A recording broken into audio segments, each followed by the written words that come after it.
Claudia Jim. The mana finally settled in the mana core after a fast and smooth circulation. My mana core's gray misty area began to grow larger. I continued to absorb and circulate mana using the gravity arc method as time passed. I can tell my body is much stronger now than it was a few hours ago. System, show my stats panel. I instructed the system. Ding. The host's command is recognized. Ding. Level up system. Status panel. Host's name, Vincent Carey. Magic power, gravity. Mage level 1 limiter. 1.5 years remain to level up. Mental method, gravity arc, running. Grade, earth. Running mode, automatic. Rate of absorption, 80%. Gravity core status, 3%, progressing. 5.5%/month. Core formless. Mana power, 650. Mana capacity, 700. Talent, top bottom, upgradable. Color, pale orange. Strength, 33. Speed, 32. Stamina, 34. Vitality, 75. Intelligence, 28. Soul power, 26. Constitution, 27. Mental power, 30. Spells, 3. 1. Gravity field, 2. Gravity push, 3. Gravity pull. Slots filled, 3. In front of me was the status panel. But before I knew it, I had a huge smile on my face. Except for vitality, my attributes have improved. My eyes twinkled with joy. This is completely out of the ordinary. Practicing mental methods inside the mana chamber undoubtedly yielded significant results. It also depicts the effect of orange-gray talent. First, I focused on the mana core statistics. My lips curved into arcs as I noticed it had risen to 3%. It's actually a 1% per hour increase. That is, if I can practice here for 97 hours, I will have formed my level 1 core. If my assumption is correct, I will not have to wait for another 1.5 years. At the moment, I'm thankful that I made the right decision in joining the Adventurers Union as a hunter. The mana chamber is inaccessible without alliance points. I then retracted my thoughts and concentrated on my mana reserve. 650. I was surprised. Outside, gravity mana is in short supply. As a result, it has always been a difficult factor when it comes to replenishing the mana reserve. I realize this is the first time I cross 500 points in mana reserve. This saved me from spending several hours meditating. Next, I begin to observe 5 basic statistics. My strength has increased by 3 points.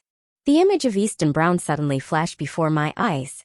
Easton has 35 points in strength, and his magical ability may provide him with a doubling effect during a fight.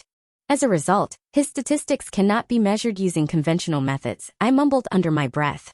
Then a brief glint appears in front of my eyes. I discovered a link between the mana core and my physical characteristics.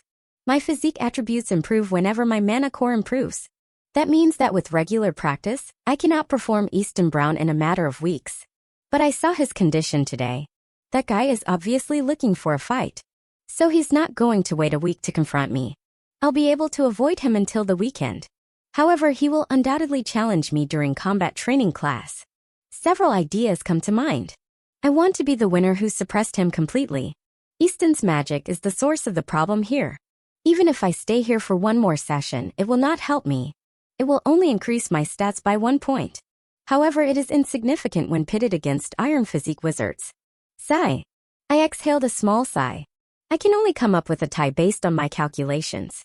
Because I'm not sure how his body works under gravitational force. These are crucial factors in determining the outcome of the duel. A buzzing reminder notification rang inside the room as I was lost in thought. The buzzer jolted me back to reality. I noticed another customer standing outside. Then, without further thought, I exited the room using the access code. When I went outside, there was a petite woman waiting for me. Sorry, I took some time to adjust my breath, I said, embarrassedly. Hearing that, the woman nodded and walked past me into the mana chamber room. I walked towards the elevator to leave the building, seeing that there was no longer any trouble. I noticed an air cab after walking out of Claudia Gym after I got down. Claudia Gym is a busy place that draws wizards from all over the city. It also saves me time from looking for an air cab. I informed the driver of my destination once I was inside the air car. I'd already purchased my return ticket. As a result, returning will not be difficult. Then I returned my attention to my status panel. Spells are important in addition to mana core, mana reserve, and physique attributes. I need to figure out how to improve my spell proficiency. In today's technology, constant practice is the norm. I believe pioneers have discovered some solutions to this as well. When I was thinking about spells, I couldn't help but think of those weirdos. An adventurer team with a group of cruel female wizards who practice ancient spell incantation. Their spells were of a higher caliber. I suppose forming a magical circle requires skill as well. Then I start to think about my current situation. In total, I have only 800 alliance points. With that amount, I can use the mana chamber one more time. But in order to face Easton Brown, I believe I need to improve my stats above 35. I believe I can suppress his physique with my gravitational force once my stats surpass his. In my mind, a good plan was formed. I need to use the mana chamber at least 3 more times for this to work. I currently have 800 alliance points. So I'm going to ask my parents for another 1000 alliance points. It appears to be a viable plan, but earlier I've decided to stop relying on my parents. If I do this now, I'm literally contradicting myself. I noticed the air cap was slowly descending while I was lost in thought. I retracted my thoughts and observed the train station around me. When the cab came to a complete stop, I stepped out and paid the fare. Then I walked towards the station. After half an hour, the train began to move towards the destination, and I simply lay back in my seat. I sighed internally as I considered the money. When it comes to Easton Brown, it's fine if he starts to show signs of change. I'll be able to fight him fairly and squarely at the end of the month. Then I won't have to put pressure on myself to improve quickly. It's already difficult to maintain a low profile at school. It's also not a good idea if I drastically increase my strength. Let's wait and see what Easton Brown does, I grumbled. I got home a few hours later. I went to my room after receiving a lengthy reprimand from my parents, and then promptly collapsed into bed and fell asleep. Wizard Police Headquarters. The prison cell a creak. The door opens after the magic circle is deactivated. The prison cell was dark when 3 of them entered inside. To dispel the darkness, Wizard Daleberg used a simple light spell. Wizard Billy, on the other hand, had already discovered Leon Willie's collapsed body. He couldn't help but raise his eyebrows after probing Leon's physique with his mind. "What's going on?" he inquired. Daleberg turned to face him and asked, "About what?" "See for yourself," Billy said, shaking his head, pointing to the corner of the prison cell. Wizard Eva stood quietly behind them. She is still nervous about confronting Leon Willie. When the light spell illuminated the surroundings, the darkness was swept away, revealing Leon Willie's collapsed body. Ms. Eva took a step back in fear when she saw this. She is just a level 3 wizard. She doesn't want to be affected by Leon's sudden action. At the same time, Daleberg used his mental power to probe Leon Willie. His face appeared normal at first, but as he found something amiss, his expression darkened. "Was there anyone before us?" Daleberg was curious. Hearing this, Wizard Billy sighed deeply and stated, "It's very likely, otherwise his physique would not have deteriorated." Daleberg gave him a nod. "But as far as he knows, no one interrogated him. There is no one here aside from the guards of the prison cell." Wizard Billy's eyes light up with a quick glint. When he apprehended Leon Willie, he noticed his physique was in good shape, but what happened now? Did anyone really come before us? The building also has the presence of other level 5 powerhouses. But he's not sure if they have anything to do with Leon's weakened state. Leon Willie, on the other hand, was terrified. He recognized the visitors, particularly Wizard Billy, after hearing their voices. He didn't open his eyes because he was afraid and kept acting. Time passes. I avoided meeting Easton Brown the following day because I acted according to plan. Easton Brown tried to confront me after school every time, but I quickly returned home even before he arrived. It irritated Liam and his friends. Because I knew their plan, their every attempt to harm me was futile. This situation will last until Thursday. Friday morning. After breakfast, I left earlier for school. Aside from avoiding Easton and Liam these days, I've been concentrating on practicing gravity arc mental method. By next week, my gravity core formation will have increased by 1%. I will formally challenge the top 10 wizards at that time. But today, all I need to do is suppress Easton Brown in front of everyone. My lips curled into a gentle arc.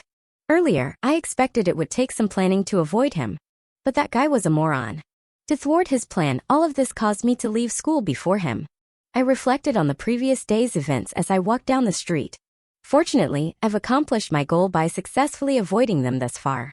However, there is now a combat class. As I considered it, a cold glint flashed in my eyes. I also heard our school's new headmaster was appointed. I grumbled. I'm not sure if there will be any changes to the combat class. They took Judeoans the last time to form a new special class. This is also a fascinating development. School administration also kept the information about special classes hidden. Even Fatty was unable to gain access to the news. I then walked forward to the school, dispelling the thoughts. A few minutes later, I arrived at the school gate. I proceed to the waiting area where I usually wait for Lucas after entering. I took a seat and looked around at the new students and staff. Students wearing Class B badges caught my eye. I haven't thought about my previous class in a long time. I have no good memories from my previous class to cherish. All I can recall are former classmates' harsh bullying, ridicule, contempt, and disdain-filled eyes. It's a good thing I awakened my magical abilities during my second awakening, otherwise, I wouldn't be able to continue my studies. I shift my focus away from those students. Fortunately, Dave Wise, a former class teacher, was a good soul in Class B6. He kept everyone in check and didn't let anyone go over the line. My lips curved into a gentle arc unknowingly. It would be great if I could pay him a visit. But there is one thing that must be considered, especially the new headmaster's demeanor. I had nothing good to say about the previous headmaster, so I'm hoping that won't be the case with the new headmaster. I decided to watch his attitude before making any new moves. When I was deep in thought, I heard footsteps close by. Then I cleared my mind and turned to face the person. It's unsurprisingly Lucas Brad. Can we go to a nice restaurant after school, brother? Lucas Brad inquired eagerly. Hearing that, I got black lines across my brow. Being a second-generation child has its advantages. You are free to spend your money wherever you want. Not like me with my pitiful savings. You don't have to pay anything, brother. He assured me that he would look after me. In other words, he is going to be my generous sponsor again. I looked him in the eyes. Fatty, this guy is incredible. He has the same conversation every time when there is a combat class. He didn't say it out loud, but I knew he wanted me to protect him during combat class. My face lit up with a huge smile. Don't worry, today I decided to plummet Easton Brown, I said. It will deter others from making plans against us, I added. Lucas Brad's eyes widened in surprise when he heard that. He's been keeping a close eye on his brother's attitude toward Liam and his group, especially with the addition of Easton Brown as a new threat. He has been more attentive. That young man is in 11th rank among wizards. He understands why Vincent has stayed away from the gun so far. After all, the combat power of 11th rankers and wizards above 20th rank is vastly different. But he couldn't help but be amazed as he heard his brother's words. He has seen Vincent's development since his awakening. Brother Vincent's gravity magic allows him to easily suppress mid-rankers such as Chrissy Hart, Bruce Hill, and Mark Spears. As a result, he wasn't surprised. But it was Easton Brown's status as a physique wizard that took his breath away. He has no idea how his brother's magic will affect power wizards, which piqued his interest. He is looking forward to this fight. On the other hand, seeing Fatty spacing out made me cough twice. Cough and a cough. Sorry, I was lost in thought, brother. With a laugh, Lucas said. Brother, are you sure? He asked. That guy is a power-type wizard. Instead of responding, I gave him a small smile. Then we both walked to our classroom. We sat in our seats leisurely after entering our class. I took a look around at my classmates. I'm not sure why, but I get the impression that everyone is excited about the combat class. Nobody was satisfied with the last Star Battle platform situation. Mr. Eric also avoided answering the question about that. A silhouette entered the class unexpectedly, which drew my attention. Victoria Shields walked into the class with two female classmates. When they appeared, the atmosphere calmed down for a brief moment. Nobody spoke until she walked back to her seat and sat down. When I saw that, I thought to myself, oh, what momentum. Her popularity skyrocketed after the Star Battle platform duel. Seeing this momentum made my heart slightly flutter. She is unlike anyone else, talent, background, and magical power. Her abilities are all exceptional. The peaceful atmosphere abruptly returned to normal. This time, I noticed Easton Brown walking into class with Liam Baker. I couldn't help but wrinkle my brows when I saw that. Liam appears to be impatient. Aside from Easton, he was the most desperate. Unknowingly, I burst out laughing. Easton Brown and Liam turned to face me when they heard that. I could see veins starting to form on his brow. Liam's face had completely darkened. I felt their hot glare, but I didn't turn away. Rather, I returned their stare with a provocative smile. This completely demolished Easton Brown's calm. He's been running around after school like a dog for the past few days, looking for me. But in every attempt, I made him look foolish. Other students were drawn to the unusual situation. They immediately focused their attention on us. Lucas, something didn't feel right. Brother Vincent, he immediately called out. When I heard that, I averted my gaze from two of them. There's still time before the combat class, so there's no need to press the button right now. But something unexpected happened the next second. Easton Brown completely lost his cool. Liam, too, took a step back, feeling his rage. I'm going to cripple newcomer Vincent Carey during our combat class, Easton Brown declared boldly, looking around. Gasp! In the room, there was a loud exclamation. Are you serious? 11th ranker versus newcomer? The newcomer will spend the rest of his life in bed. This is not going to happen. Class teacher Eric won't let this happen. The newcomer can easily reject the challenge. Many students expressed their thoughts. Overall, it's a mixed reaction. Many of them believed that newcomers would refuse the challenge because it's nothing but self-destruction. Fighting against power-type wizards will leave you disabled. Powerful wizards are, indeed, muscle heads. They are ruthless in their use of power. Someone expressed their thoughts. Easton Brown snorted angrily when he heard that. Power wizards are hulking brutes. This was a popular and widely used nickname. However, the majority of them thought Easton Brown's move was a little too domineering. Even surpassed the nicknamed musclehead. Because everyone knows that newly awakened wizards are inexperienced. It will take some time for them to gain strength. As a result, Easton Brown's new proclamation is clearly an abuse of power.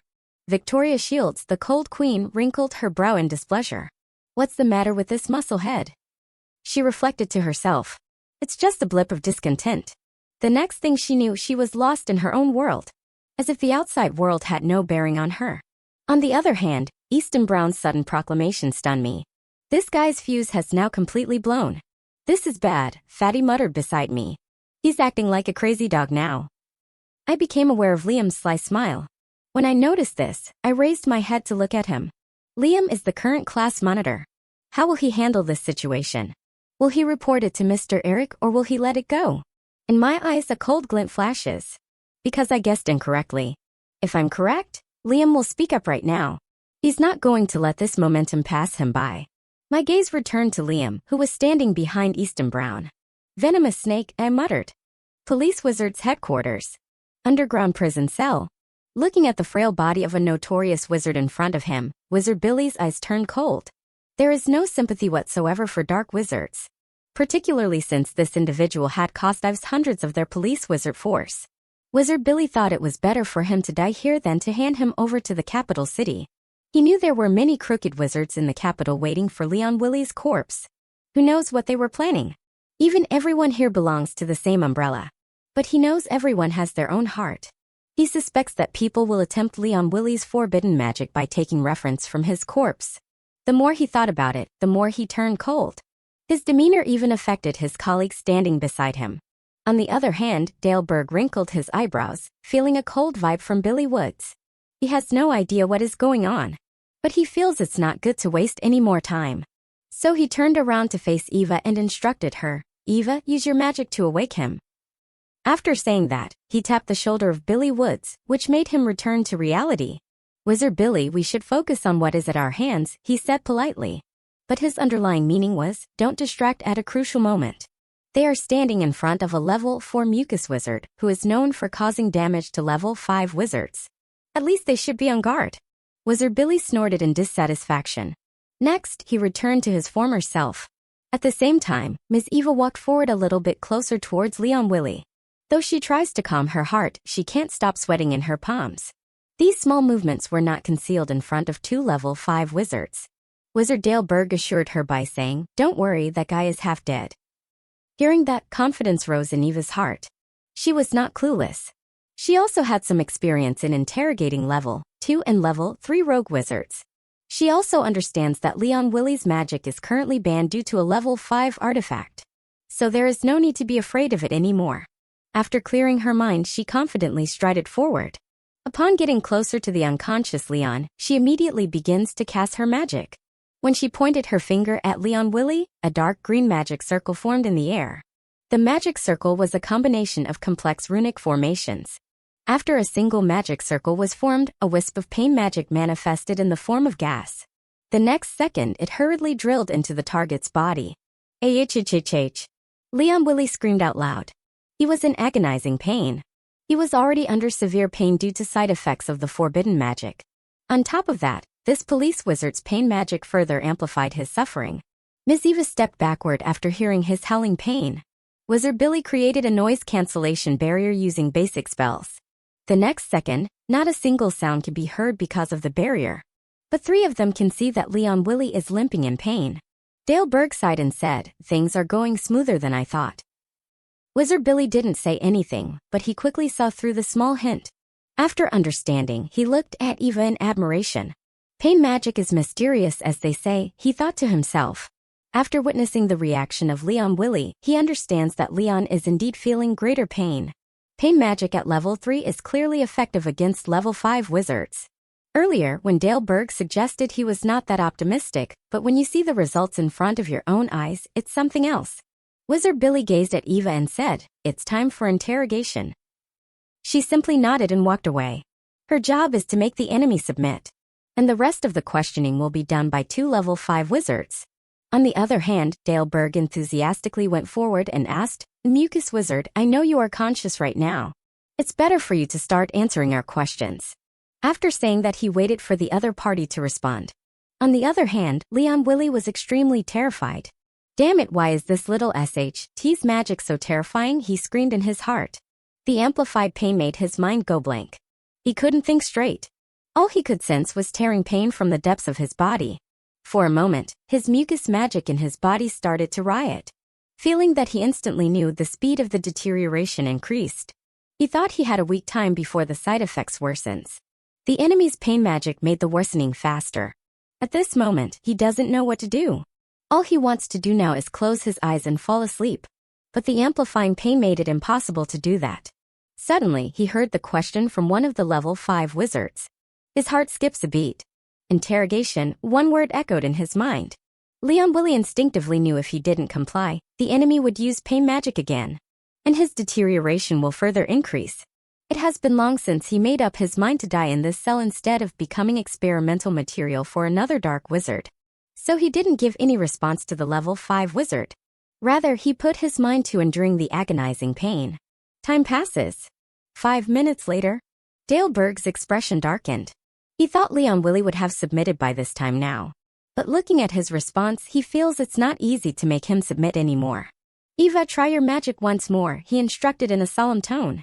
"Da Berg is displeased." If Leon didn't answer this time, he would use his hammer to smash his head. A terrifying glint flashed in his eyes. Wizard Billy shook his head after seeing that. It's easy to understand what's going on in Dale Berg's mind. He feels the best place for him is not this interrogation room, but the battlefield. Miss Eva acted again in the same manner. After the dark green magic circle is formed, wisp of pain magic again drilled into the body of Leon Willie. Ahhhh. Another terrifying scream resonated in the area. But sadly, due to the noise cancellation barrier, not a single sound leaked outside. Leon Willie feels the magic in his body erupt once more. The deterioration speed has increased again. In his calculations, it would be a matter of hours before he breathed his last breath. This situation is not known to a single person beside him. Leon Willie doesn't want anyone to find out about this. Who knows, maybe someone will intentionally keep him alive from dying. Which is more terrifying than dying? When this thought arose, he broke out in a cold sweat. He decided to not give the enemy any more chances to use pain magic. He didn't want to die before their eyes. Who knows what meaning level 5 wizards have? There is a possibility for him to escape from death. So Leon decided to submit it for now. Once they leave the prison cell after interrogation, he can die in peace. After making up his mind, he made subtle movements to let them know. Seeing that, a quick glint flashes in Leon Willie's eyes. "Don't be hasty, this guy's vocal cords were damaged. Even if he wants to speak, it can't be helped," he said. Hearing that, Dale Berg's expressions were further darkened. "How did I forget that?" he thought to himself. The wizards were so scared of this bastard road. But he can't even speak properly. So, what does it mean? The interrogation won't end anytime soon. He had black lines on his brow. Then he looked at Billy Woods with an embarrassing smile and asked, "How do we proceed now?" Hearing that, Wizard Billy shook his head again. Dale Berg is a combat wizard. He is not suitable for interrogation. At first, he thought he could watch the interrogation from the sidelines. But it looks like he needs to take the lead now. He sighed, this guy? Dale Berg, he don't what to say. If all wizards from the battle hall were like him, then he couldn't imagine the future. In the next second, Billywood's attention shifted back to Leon Willie. There is a grade 5 artifact in the capital which can be used against mute people. Unfortunately, he can't go to the capital right now. First, he decided to check Leon's vocal cords. Then, looking at Leon Willie, he asked, "Leon Willie, beside you, how many level 4 wizards are there in Poison Dagger?" This is the most crucial information he wanted to know. Hearing his questioning, the other two beside him perked up their ears. In particular, Dale Berg's expression was condensed. On the other hand, Ms. Eva silently stood behind them. At this time, Leon Willie cursed at Billy Woods in his heart. He obviously recognized the other person's voice. If not for Wizard Billy, he wouldn't have been reduced to such a wretched state. Then he realized that he had no other choice right now, so he gnashed his teeth in anger and said in a hoarse voice. His vocal cords were damaged, but he can still spit out 1 or 2 words. "2, Wizard Billy grumbled. Cough to cough. Liam Baker stepped forward with a cough. He couldn't even conceal the happy smile on his face. Even some random person can see how happy he was at this time. He stood before Easton Brown and looked at everyone, and finally his gaze landed on me. I looked back at him with an expressionless face. What is he up to? I grumbled. On the other hand, Liam opened his mouth to say, "Aha, as a class monitor, I have something to say." After saying that, he looked at me and asked, "Vincent, do you accept Easton's challenge?" Gasp! Another exclamation rang throughout the room. Usually nobody gives SH to the class monitor. It's a position of management labor. You have to do constant bootlicking of the class teacher and the headmaster to remain in this position. So nobody values his opinion. But today was something different. Everyone can see some changes in Liam Baker. The guy was unusually enthusiastic. Suddenly, I felt numerous gazes on me. Looking at Liam's calculation, I sneered and sighed. Does he really think I will play according to routine? Without minding other gazes, I politely answered, "Class monitor, I'm a newcomer. I'm just getting started to know my magic power. Don't you think this challenge is very inappropriate? I don't know. How will the class teacher react to this?" I added further. My answer was met with an admiring gaze, which is a little surprising. "Brother, when did you change your mind?" Lucas inquired. Lucas was confused. Earlier, Vincent promised that he would destroy Easton during combat class. So why reject the challenge now? Hearing Lucas' words, I don't know whether to laugh or cry. Why is his brain so slow? I will do what I plan to do. I will defeat Easton for sure. But the trick here is I'm the one who is going to pose a challenge to him. I can't wait to see the reaction of these people at that time. On the other hand, Liam's face was ugly as SHT. His smile completely disappeared from his face. What a coward, Easton said with a snort. He felt his face was slapped by the cowardly newcomer. He felt a burning sensation on both sides of his face. Seeing the reaction of the two, some of the students burst into laughter. Ah. Liam wants to entertain us every day. That's why he came up with this new routine. Look at Easton's face. I think he can act better in drama. Liam and Easton looked at each other. If they stand here any more time, they will be met with more ridicule and contempt. So Liam hurriedly went back to his seat. Easton glared at me before walking away. Seeing their attempt to lure me crumble down, a small smile blossomed on my face. Soon the commotion quiets down. Just after this, the remaining top mages entered the class one by one in a quick session. They missed the little episode, but their friend circle didn't fail to update them with details. When Frank Lambert learned this, he didn't know what's wrong with Easton Brown's brain. Does he want to get imprisoned? He thought to himself. Senior wizard students bullying a newcomer. This thing has never happened before. And he is sure that their righteous class teacher Eric will never let this happen. But when it comes to newcomer Vincent Carey, he has clear disdain. Previously at the Star Battle Platform Challenge, that guy supported Victoria over him. So he has no sympathy for him. Suddenly, an idea struck his mind. It's clearly bullying when someone from the top 15 ranks challenges a newcomer. Then what about the 20th ranker to challenge a newcomer? He turned to face the person sitting right side of him. Matthew Hunk, level 1 rifle holder. Matthew is one of the serious bootlickers among his friend circles. So Frank is clear that he won't disobey his words. On the other hand, feeling the sudden intense gaze of Frank, Matthew startled. Matthew has brown hair and eyes. He appeared to be 1 year older than Vincent. He stands 5.9 foot tall. Furthermore, he has fair skin color and he was dressed in a black polo t-shirt and green cargo pants. Unlike Easton Brown, he has a normal, healthy body without bulging muscles. Frank. Matthew questioned in a low tone.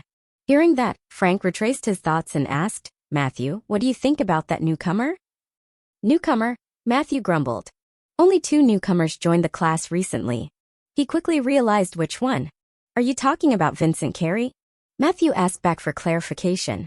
Frank nodded at him and he peeked at Vincent's direction for a moment. Matthew took a deep breath and answered, arrogant. He has awakened subtaboo gravity magic. His future is bright. But that's for the future. Now he is still immature and young. So he should respect the senior students. Instead, he is acting arrogantly, and Matthew commented. Oh, Frank widened his eyes in surprise. He never thought Matthew had so much opinion about the newcomer. For him, until the last Star Battle platform event, he never cared about anything else. Even today, Frank thought today's combat class was going to be boring as usual. So in order to make it fun, he decided to arrange this little match. But upon seeing Matthew's reaction, Frank understands that he doesn't have to spicy it up further. Once the duel is fixed, Matthew will take out his anger on Vincent. Frank's eyes gleamed with interest. Next, he instructed Matthew, you are going to fight against Vincent Carey at combat class. What? Matthew slightly taken back. So both of them discussed in low tone. Now his loud exclamation alerted friends beside him. What are you two talking about? Another desk mate inquired. Hearing that, Frank glanced around everyone. Seeing that he is not in a good mood, everyone averted their gaze. But it's clear for everyone that something interesting is going to happen soon. Matthew was stunned. He didn't know how to react for a while.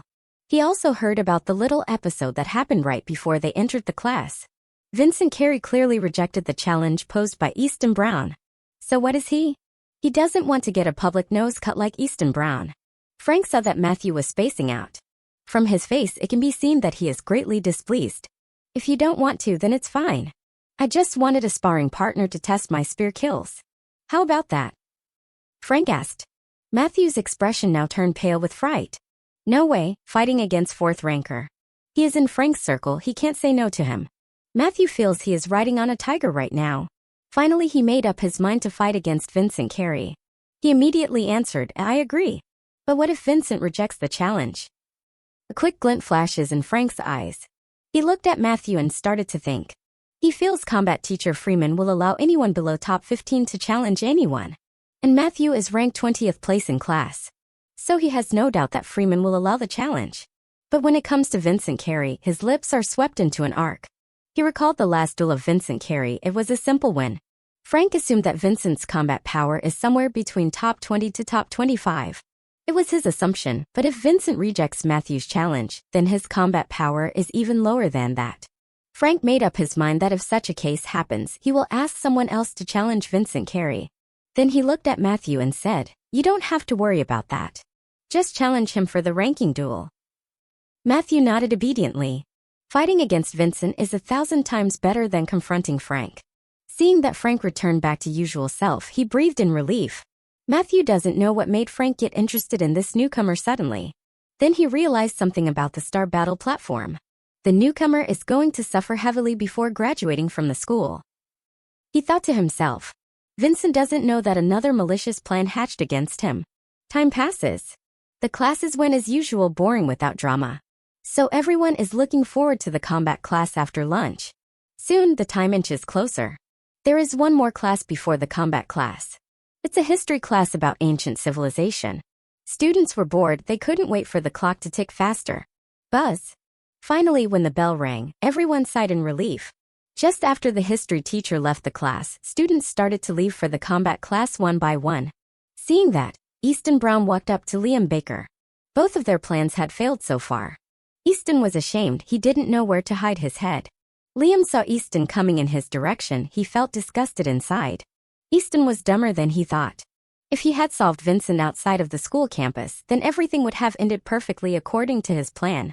Little Stargate High School. Combat class. We were both the first to enter the combat class, followed by others. When I entered, I noticed students standing a few meters away from the main stage. Even before the combat teacher arrived, I realized they had left that area for the duel. It's natural for them to be excited after such long hours of dull classes. Fatty and I chose the left side of the stage to stand on. Top wizards are standing right beside us. So mixing with them is not beneficial for us. I noticed someone staring at me shortly after we found a place to stand. It's nothing new to me, but Liam and Easton had yet to arrive. So, who's looking at me now? I turned around to look for them. Unfortunately, the gaze vanished all of a sudden. I noticed Frank Lambert and his friends were standing in that direction. Obviously, I have nothing against them. So I'm not sure who is staring at me right now. Then I had a moment of clarity. It appears that some people did not recover from that minor incident which happened between me and Easton. They are hoping for a good time. My lips formed arcs. I had already decided to take on the challenge first. Liam Baker and Easton Brown entered as I was lost in thought, followed by Chrissy Hart and others. I could literally feel their rage radiating from their bodies as they walked past me. Easton Brown's red eyes reveal how angry he was with me. At that time, the poor guy didn't see my counterattack coming. This is what happens when your plans follow the garbage routine. I don't mind Easton's expression, but my attention is drawn to the other snake. When I approached Liam, he averted his gaze. He really thinks I don't know who's behind the scenes? I sneered. If everything goes according to plan, he'll be the last person I have to deal with. Finally, this venomous group was quite far away from us. Finally, when Brent Dale, Danny Quinn, and Victoria Shields entered, this venomous group stood quite a distance away from us. Students formed concentric circles around the center stage. Finally, we positioned ourselves near the edge of the fourth quadrant of the circular combat stage. Similarly, the 6th to 10th rank wizards then stood near the edge of the second quadrant together with their friends. Then 1st to 5th rank wizards then stood near the edge of the first quadrant together with their friends. Remaining ones, positioned near the edge of the third quadrant of the circular combat stage. This is correct, but I noticed that some of the middle rank wizards chose to stand with their top rank friends. I retracted my gaze after confirming it. There is no sign of combat teacher yet. I'm not sure what's getting in his way. Everyone, however, decided to wait. Everyone waited another 5 minutes before 2 people entered. Freeman, a combat teacher, entered with a stranger. Everyone's gaze was drawn to the person right away. I had a sudden urge to probe him, but I restrained myself. The combat teacher has invited this person. So I'm sure he has a distinct identity. Everyone, including myself, waited for Mr. Freeman to speak. My gaze returned to the stranger. The stranger was taller than the combat instructor. He had dark hair and black eyes. He wore a tuxedo with a white coat on top. He does not resemble the teacher from head to toe. What's the deal with this white coat? My parents will not put on the white coat after work. Is he also a healer like my parents? A number of questions arise. I stared at Freeman. Surprisingly, he didn't even mention it. Instead, he looked at us all and asked, "So, who's up for a challenge this time?" His unexpected question caught me off guard. I was expecting him to introduce the stranger to us. But even before I could realize it, a silhouette stepped in. A loud exclamation erupted, gasp. Nobody expected this person to enter the arena. Matthew was a well-known bootlicker. So, everyone was taken aback when they saw Matthew Hunk on stage. Normally Matthew Hunk is always in Frank's shadow. So, what happened this time? Frank Lambert, did he give him any instructions? At this point, everyone's gaze was fixed on Frank Lambert.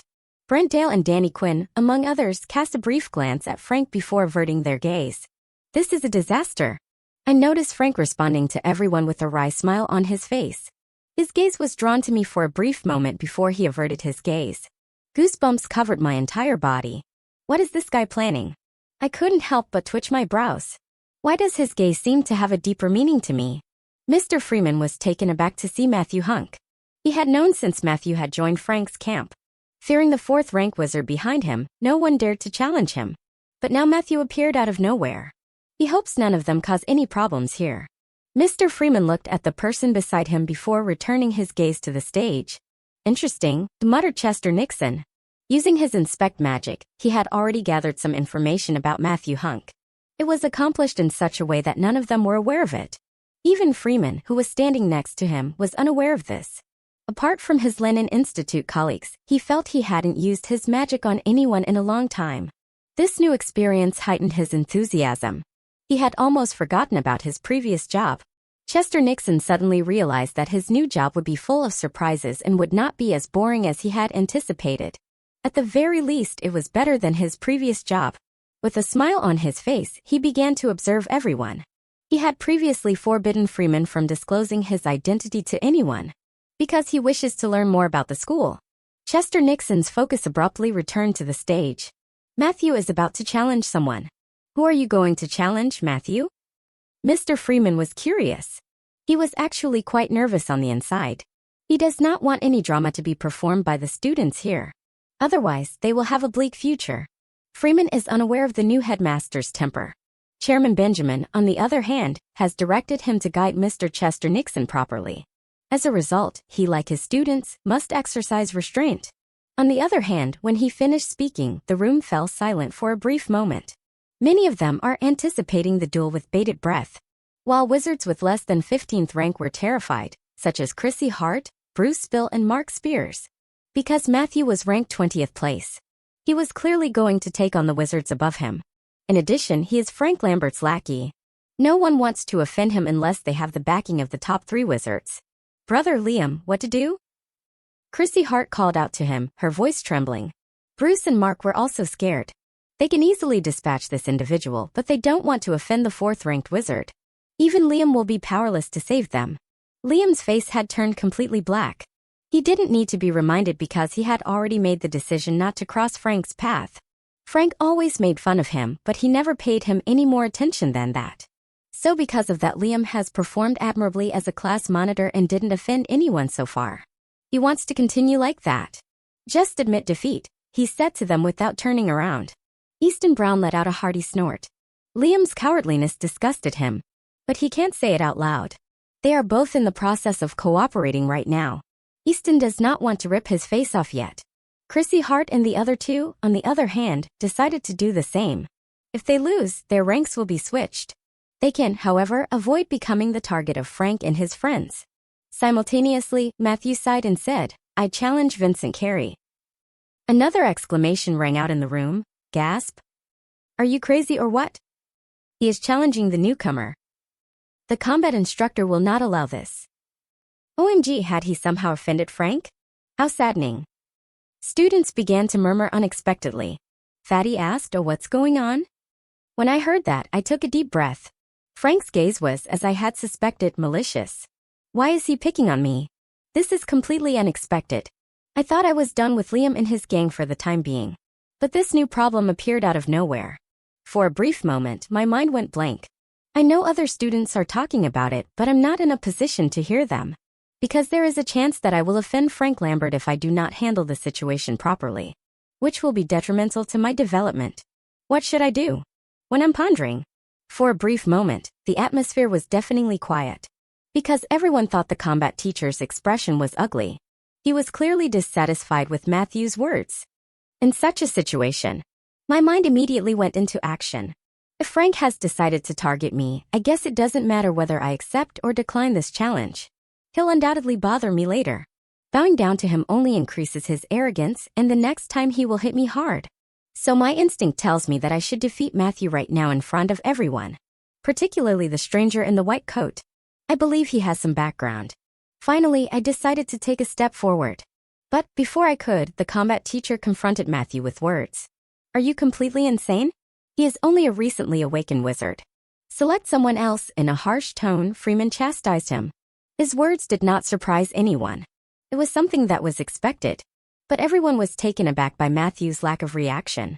He seemed to have made up his mind to fight Vincent Carey for a long time.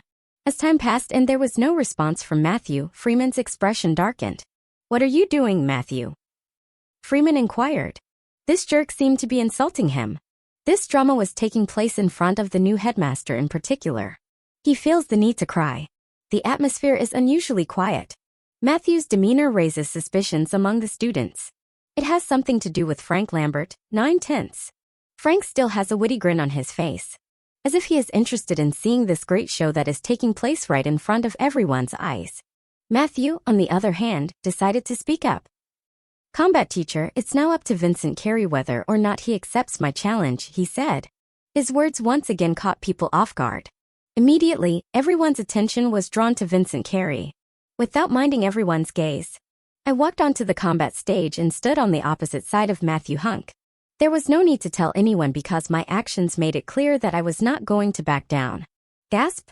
Sudden exclamations erupt among the students. It's a sudden surprise from the newcomer this time. Why are newcomers so ferocious these days? Even Freeman is taken aback. He thought Vincent's bravery was admirable. This fight isn't just between senior student Matthew Hunk and Vincent Carey. These two had completely different magical abilities. Vincent, according to Freeman, had no idea. Vincent takes a step without realizing it. He's unsure whether he should let it go on. Freeman looked at the person next to him for answers. Chester Nixon simply nodded to Freeman before turning his gaze to Vincent Carey. He learned a few things about the students from their conversations. As a result, his curiosity grew even stronger. Stage of combat. I looked Matthew in the eyes. His eyes are clearly irritated. He acted as if he didn't want to fight me at all. I suppose Frank might have told him to challenge me. My attention was drawn to Frank Lambert, my potential future adversary. Frank turned towards me, sensing my gaze, and responded with a wide grin. Seeing that, I retracted my gaze and focused on the opponent. I gradually realized where it all began. My simple comments on Victoria and Frank's previous duel had sparked a hornet's nest. Without a doubt, Frank Lambert is to blame. I had no idea this guy was so narrow-minded. I overheard a combat instructor's words while cursing at him. "Step back a little, I'm going to activate the protective shield," a Freeman said, looking around. Hearing this, everyone cleared the way for the shield to activate. Following that, a silver color screen began to rise from the edge of the combat stage, gradually forming a dome-like structure. From the outside, it appeared as if two people were standing opposite each other inside a silver-colored dome cage. Everyone was aware of the situation. This shield is used to keep magical powers from falling outside. Within the silver dome, seeing as the duel is about to begin in a few seconds, I chose to employ the probe function. But out of nowhere I creeped out all of a sudden, as if something had infiltrated my secrets. What exactly is going on? Ding! The system detects new magic infiltrating the host. Ding! Whether to prevent it or not, host. Choose yes/no. In my mind, I hear a familiar sound. I concentrated my attention on it. After hearing the system's words, I said yes to the system. Ding! Command is received. Ding! The command is being carried out. Ding! The spyware attempt was successfully blocked by the system. Everything happened in a matter of seconds. But after hearing the system's words, I realized that someone was attempting to probe me in the same way that I had probed others. This sudden realization gave me goosebumps all over. My mind is racing to identify the perpetrators. I took a casual look around. If it had been students, I would have known a long time ago. But where did this new magic appear? The duel began before I could even get started. Matthew was smiling at me. Seeing this, I pushed my current thoughts aside and returned my attention to the opponent. System, look into Matthew Hunk's information. I gave the system instructions. Ding! Command is received. Ding! The command is being carried out. Ding! Level up system. Status panel. Target's name, Matthew Hunk. Magic power, attack weapon. Bolt action rifle. Mage level 1 limiter. Weapon core status, 18%. Mana power, 300/400. Talent, middle bottom. Color pale green. Strength 20. Speed 19. Stamina 21. Vitality 19. Intelligence 21. Soul power 20. Constitution 18. Mental power 23. Mental method, rifle blueprint, advanced grade. Spells, 2, 1. Bullet burst 2. Deep penetration. In front of my eyes, a large status panel appeared. The first thing that came to mind as I went through his physical characteristics was how weak he was. His overall stats were mediocre. The only thing that gave him an advantage was his magic. Bolt action rifle, I mumbled under my breath. This type of magical weapon is familiar to me. It is, in fact, a manual firearm. I examined his mental method and spells after realizing. Isn't it strange? Even the blueprint has evolved into a mental method. After seeing all of those movies and comics, I assumed that weapon wizards were distinct from regular wizards. But I never considered that the distinction is due to mental method. The firearms industry had control over these weapon blueprints. My gut instinct tells me that they are also among the world's giants. After reviewing his status panel, my horizons have expanded even further. Simultaneously, I realized Matthew created the bolt-action rifle out of thin air. When I saw the black rifle in his hands, my expression tightened. His attributes were lacking, but his two spells were not. Frank Lambert's evil plan is now clear to me. The danger is in those magical bullets. The first spell states that the magic bullet will burst after entering the opponent's body, causing fatal wounds. And his second spell is more dangerous than his first. It deals with bullet penetration. If Matthew uses the second spell to target fatal parts of the enemy, and his chances of inflicting a fatal wound will rise even further. If it was a regular newcomer, he would almost certainly be paralyzed.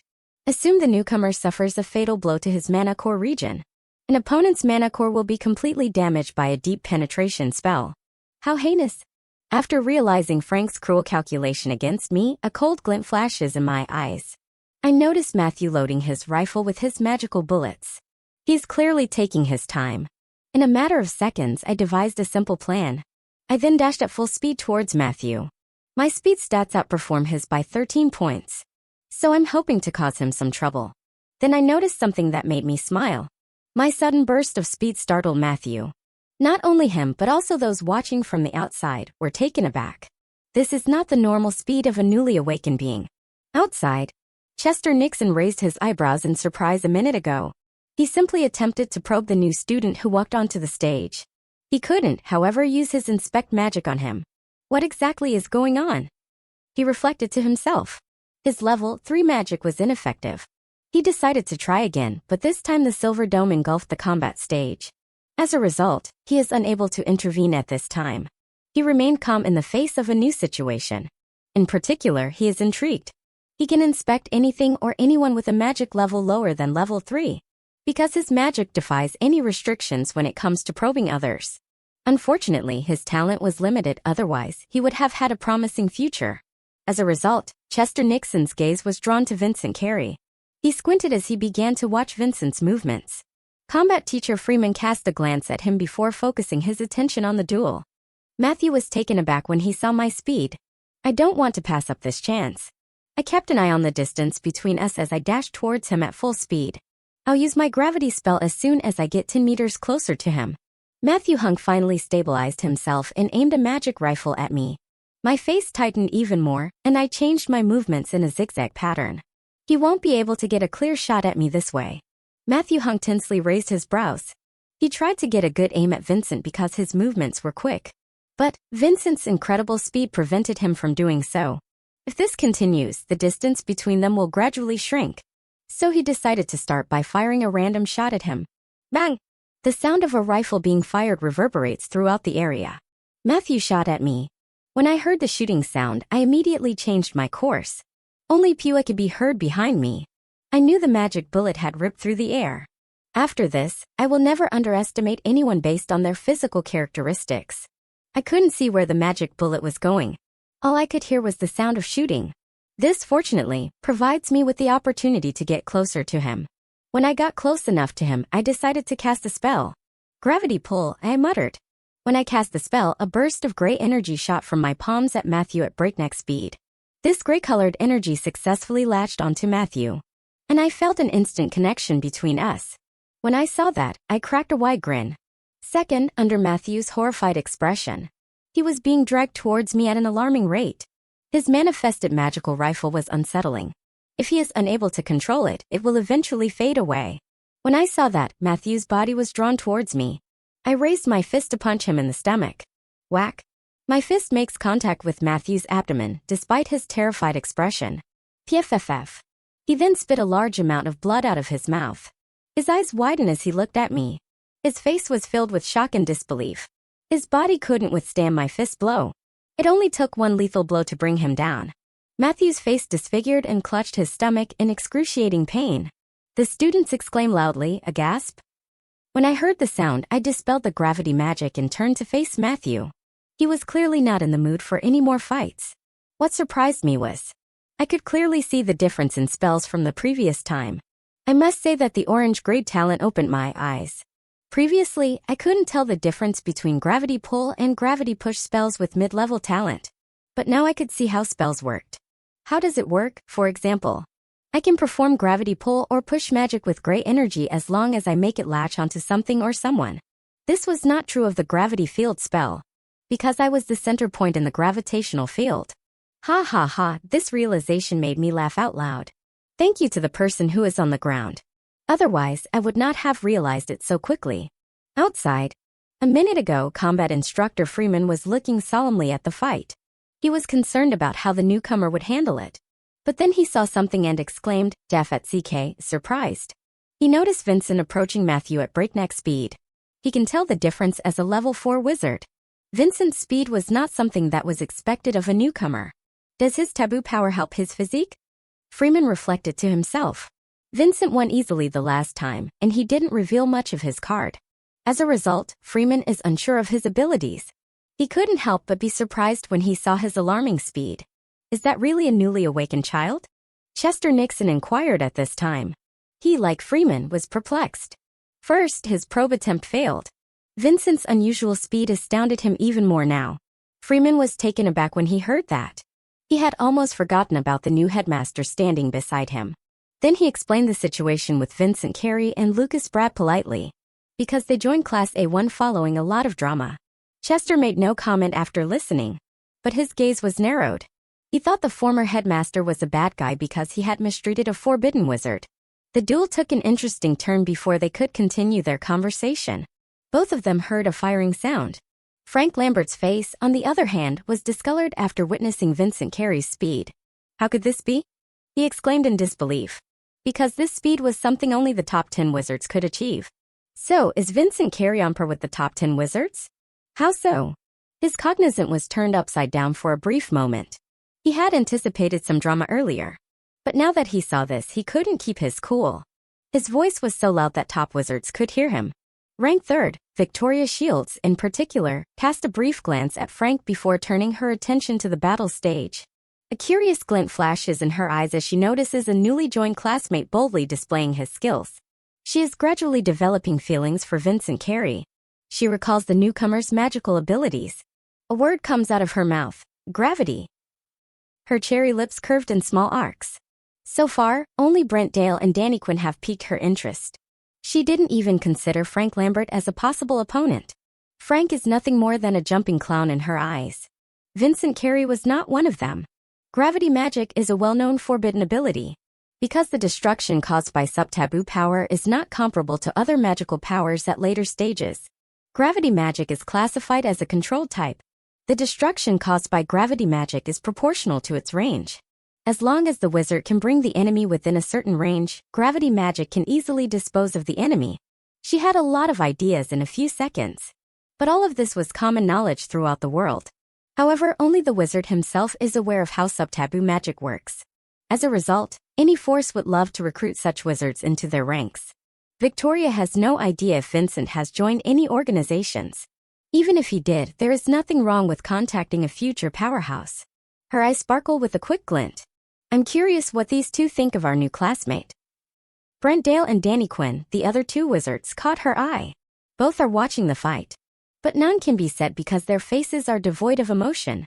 Danny Quinn is fine, he's just watching the fight. Brent Dale, on the other hand, closed his eyes, catching a glimpse of Vincent's speed. Observing these two's expressions, Victoria can't decide whether to laugh or cry. She understands their state of mind. Apart from Vincent's gravity magic, there is nothing noteworthy. Vincent, as far as she knows, has average talent. It will be difficult for him to advance unless he comes across a huge opportunity. That is why such wizards require the support of powerful organizations. Only they can meet the demands of sub-taboo wizards. That's why she had previously considered Vincent's organization. Then she noticed something that made her eyes bulge. Matthew aired. Inside the silver dome cage. I moved my gaze away from Matthew and toward the combat instructor. I laughed when I saw the combat instructor's disbelief. I wish someone would record everyone's expressions here. If I have a bad day in the future, I can watch today's videos to unwind. Freeman, the combat instructor, stood motionless. Seeing this, I waved my hand at him. Finally, the stranger reminded him, bringing him back to reality. He quickly turned off the silver screen. I can see the silver screen gradually fading back to the ground. Finally, when the silver screen vanished completely, it reveals our physical appearance to the audience. Clap! Classmates cheered and clapped as they congratulated Vincent on his incredible fight. I couldn't help but smile in the face of all of this. This game was lopsided. I didn't allow Matthew to calm down. That was the catalyst for my crushing victory. I then waited for the combat instructor to declare the winner. Freeman, on the other hand, was embarrassed. He had never lost his cool as a level 4 wizard before, and this was the first time. And the new headmaster had just reminded him of it. Freeman has no idea where to hide his face. He finally calmed down and looked at the winner, Vincent Carey. This child. He is at a loss for words to express his current emotions. This match was a wake-up call for all of them. The winner is Vincent Carey, and now he ranked 20th in the class, looking at everyone, combat teacher Freeman said, which brought another wave of applause from the students. Hearing that, I smiled and relied. Next, I shifted my gaze towards another clown. I spotted Easton Brown standing along with Liam and his minions. Perceiving me, that guy quickly averted his gaze. I sneered, "Oh, what happened to his arrogance now?" But I seriously considered whether to fight him or not. The duel will be difficult as I think about his physique attributes. A quick glint flashes in my eyes. On the other hand, the combat teacher recalled something. Freeman asked, "Vincent, are you going to challenge someone?" His words were loud enough to reach everyone's ears. The atmosphere quieted down sudden, and everyone's gaze fell on me next second. Perceiving that, I remained silent for a moment. Because I realized I have exposed already enough cards. It's hard to guess the implications of my duel with Matthew Hunk. So there is nothing wrong in being patient for a while. In particular, my attributes will increase further in a few days. Combination of orange grade talent with earth grade mental method will benefit me greatly. So I can challenge Easton Brown next time in peace. And at that time I can be sure of defeating him successfully. After gaining this clarity, I replied, "Combat teacher, I'm tired. I can't continue anymore." After saying that, I turned around and walked towards Lucas Brad. My words didn't met with any surprised gaze. Combat teacher Freeman commented, "All right, you can leave." Then he looked at others before saying, "Next, challengers can step up on the stage." Hearing that, someone from 28th rank walked onto the stage to challenge someone. By this time, I have already at the side of Lucas Brad. Shock and confusion can be seen on his face. I can understand his thoughts. Sadly, I can't tell him about my secrets. "Brother Vincent, how did you do this?" Lucas Brad inquired in a surprise-filled tone. His words made everyone perked up their ears. Especially the students around us. Usually they don't mind my existence. But right now they are staring at me like I'm the star of the show. Without minding their gaze, I looked at Lucas and said, "It's all about calculation." Matthew misfired. I used that opportunity to succeed. I didn't say any more nonsense. People with good judgment can already perceive some details after watching my duel. I believe Matthew's error will make many people think that I won by fluke. Which is exactly what I want. All I need 1 or 2 peaceful weeks for now. "Oh," Lucas Brad said. It's clear from his frowning face that he didn't believe it completely. I watched the faces of a few other people turned ugly who overheard our conversations. Shaking my head in disapproval, I shifted my attention back to the duel. While I was watching this duel, I felt someone watching me. This kind of feeling irritated me a lot recently. Then I turned my head and followed the direction of gaze. My eyes gleamed with surprise as I saw the stranger with white coat. Noticing my gaze, he responded with a small smile. "Seriously, who is this guy?" I wrinkled my eyebrows in confusion. I don't think he came here for sightseeing. Considering level 4 wizard like our combat teacher to act humbly in front of him. It seriously raises some doubts. Then suddenly images of system's previous alert flashes before my eyes. Spyware. I mumbled under my breath. "System, did you find out who was responsible for infiltration?" I asked in mind to system. Ding. Host, unable to detect the third party. Ding. Current update of system has limited functions. Ding. Wait for next update to access more functions. Hearing the familiar sound in my mind, I calmed down my heart. I know I'm expecting a little too much from the system. Talent upgrading capability alone defies logic. Plus there is auxiliary help like probe function. With these two alone, I can sail through smoothly on a wizardry path. So, I'm not disappointed with the system's words. Anyways, coming back to the topic. Apart from the stranger, there is no new one beside here. So I feel this infiltration attempt has something to do with him.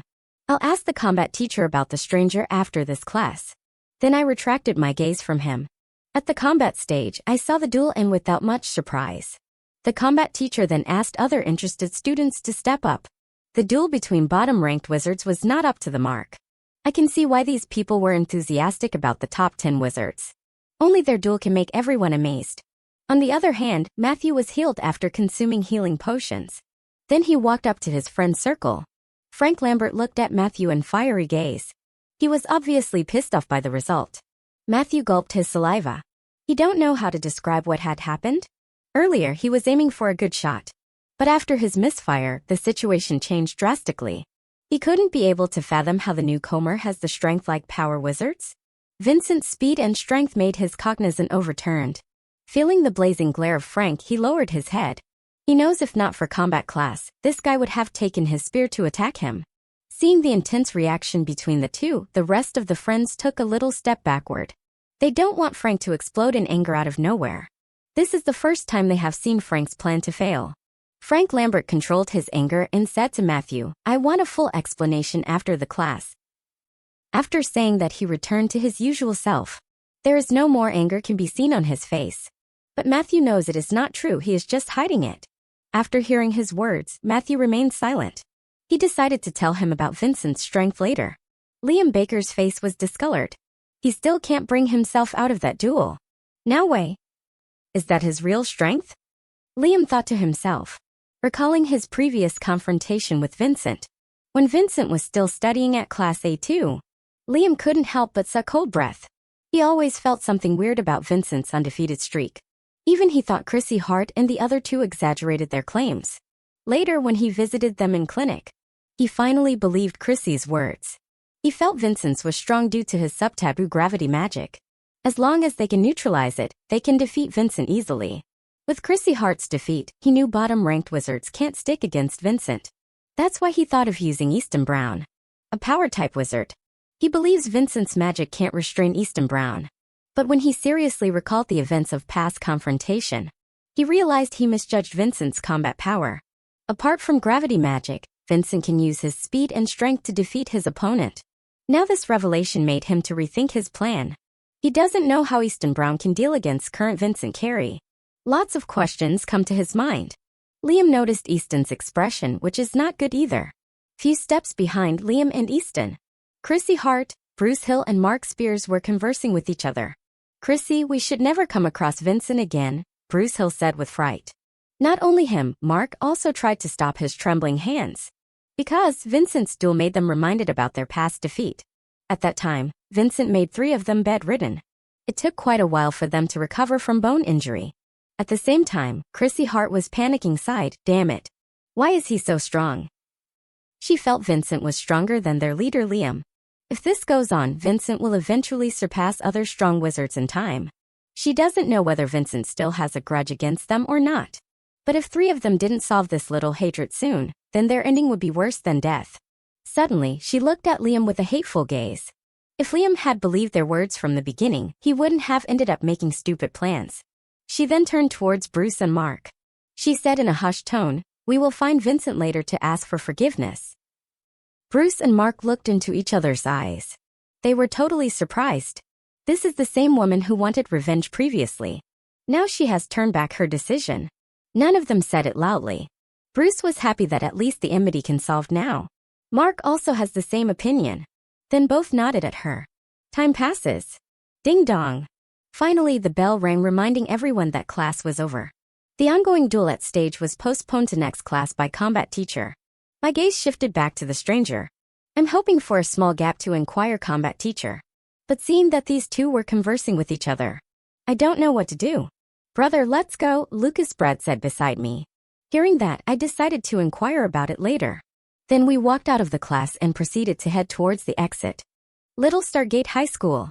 When Chester Nixon saw the disappearance of Vincent, he smiled. He felt that he had come across an interesting student in the small school. Before, he had only observed the game casually. But when he learned that Vincent was a gravity mage, his curiosity grew even more. Chairman Benjamin wanted him to pay special attention to the new class with the unique magic user. But after seeing the duels, he feels that there is still untapped potential in the A1 class. That can be improved. A brief twinkle flashes in his eyes. He decides to take care of the new class situation as best he can before moving on to other issues. Beside him, combat instructor Freeman politely follows him. As the two left the A-rank building, none of the students had any idea that this man could be their new headmaster.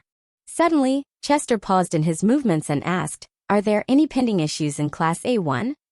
You see, he had also heard a thing or two from Chairman Benjamin about Class A1. Hearing this, Freeman became thoughtful. He thought it would be better if class teacher Eric met with the new headmaster, because he knows Eric has a lot to say about the needs of Class A1. "Mr. Chester, I am just a combat teacher. I do not know much. But if you ask Eric, he'll explain everything," Freeman said with a smile. Eric Wallace, Chester thought to himself. He knew who this person was. If Freeman had not run into him, he would have asked Eric Wallace for help. Then Chester decided to continue the matter on Monday. Then he would ask Eric. Then he turned to Freeman and replied, all right, I'll go now. We can meet on Monday. Then I will ask about more things. Both had reached the staff building by now. Freeman nodded to him before walking back to his cabin. At the same time, Chrissy Hart and her two friends wanted to catch up with Vincent. But the presence of Liam and Easton ahead of them thwarted their plans.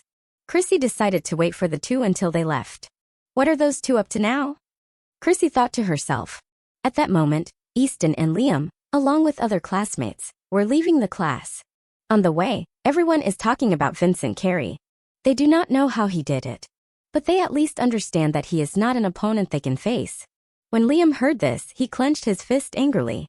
The group took the stairs instead of the elevator. As they walked down the stairs, the conversations of the A1 students drew the attention of the other classes, especially the A2 class. The name Vincent Carey is as familiar in Class A2 as it is in Class A1. When the students of Class A2 heard the name Vincent Carey, they began to inquire about the news. These events took place in front of Liam's group. When Liam saw this, his face darkened even more. He wanted to leave the school immediately. As he walked down the stairs, Liam noticed Easton's expression. Easton had been silent since the end of Vincent's fight. Liam does not know what he's thinking. But he fears that Easton will back down now. Considering the students around them, he did not broach the subject now. He decided to wait until they step out of the school gate. At the same time, Easton Brown snorted inwardly when he noticed Liam's gaze. He's not a kid who can see what's bothering Liam so much. He also noticed the conversation of his classmates, which angered him even more. He muttered to himself, I never expected this newcomer to be so strong. Images of Vincent's gravity spell flashed before his eyes. Easton Brown's eyes narrowed. Earlier, he had boldly declared that he would challenge Vincent in the combat class. But after seeing Vincent's duel, he could not bring himself to challenge him. Because of the presence of the fighting instructor, no one made fun of him directly. But he was met with mocking looks and contempt. Above all, he saw the contemptuous looks of the top wizards. Wait until I squash this bug, Vincent, before I come back to each one of you, Easton thought to himself. Easton felt the urgency to continue improving. Vincent's strength surprised him greatly and made him lose face. But that did not mean he was going to give up so easily. He was not in a position to challenge him in the fighting class. So Easton took it upon himself to continue to improve his strength before facing Vincent next time. When the group finally left the A-rank building, they moved away from the other students. Seeing that there were no other students near him, Liam decided to finally ask. Easton, what are you thinking right now?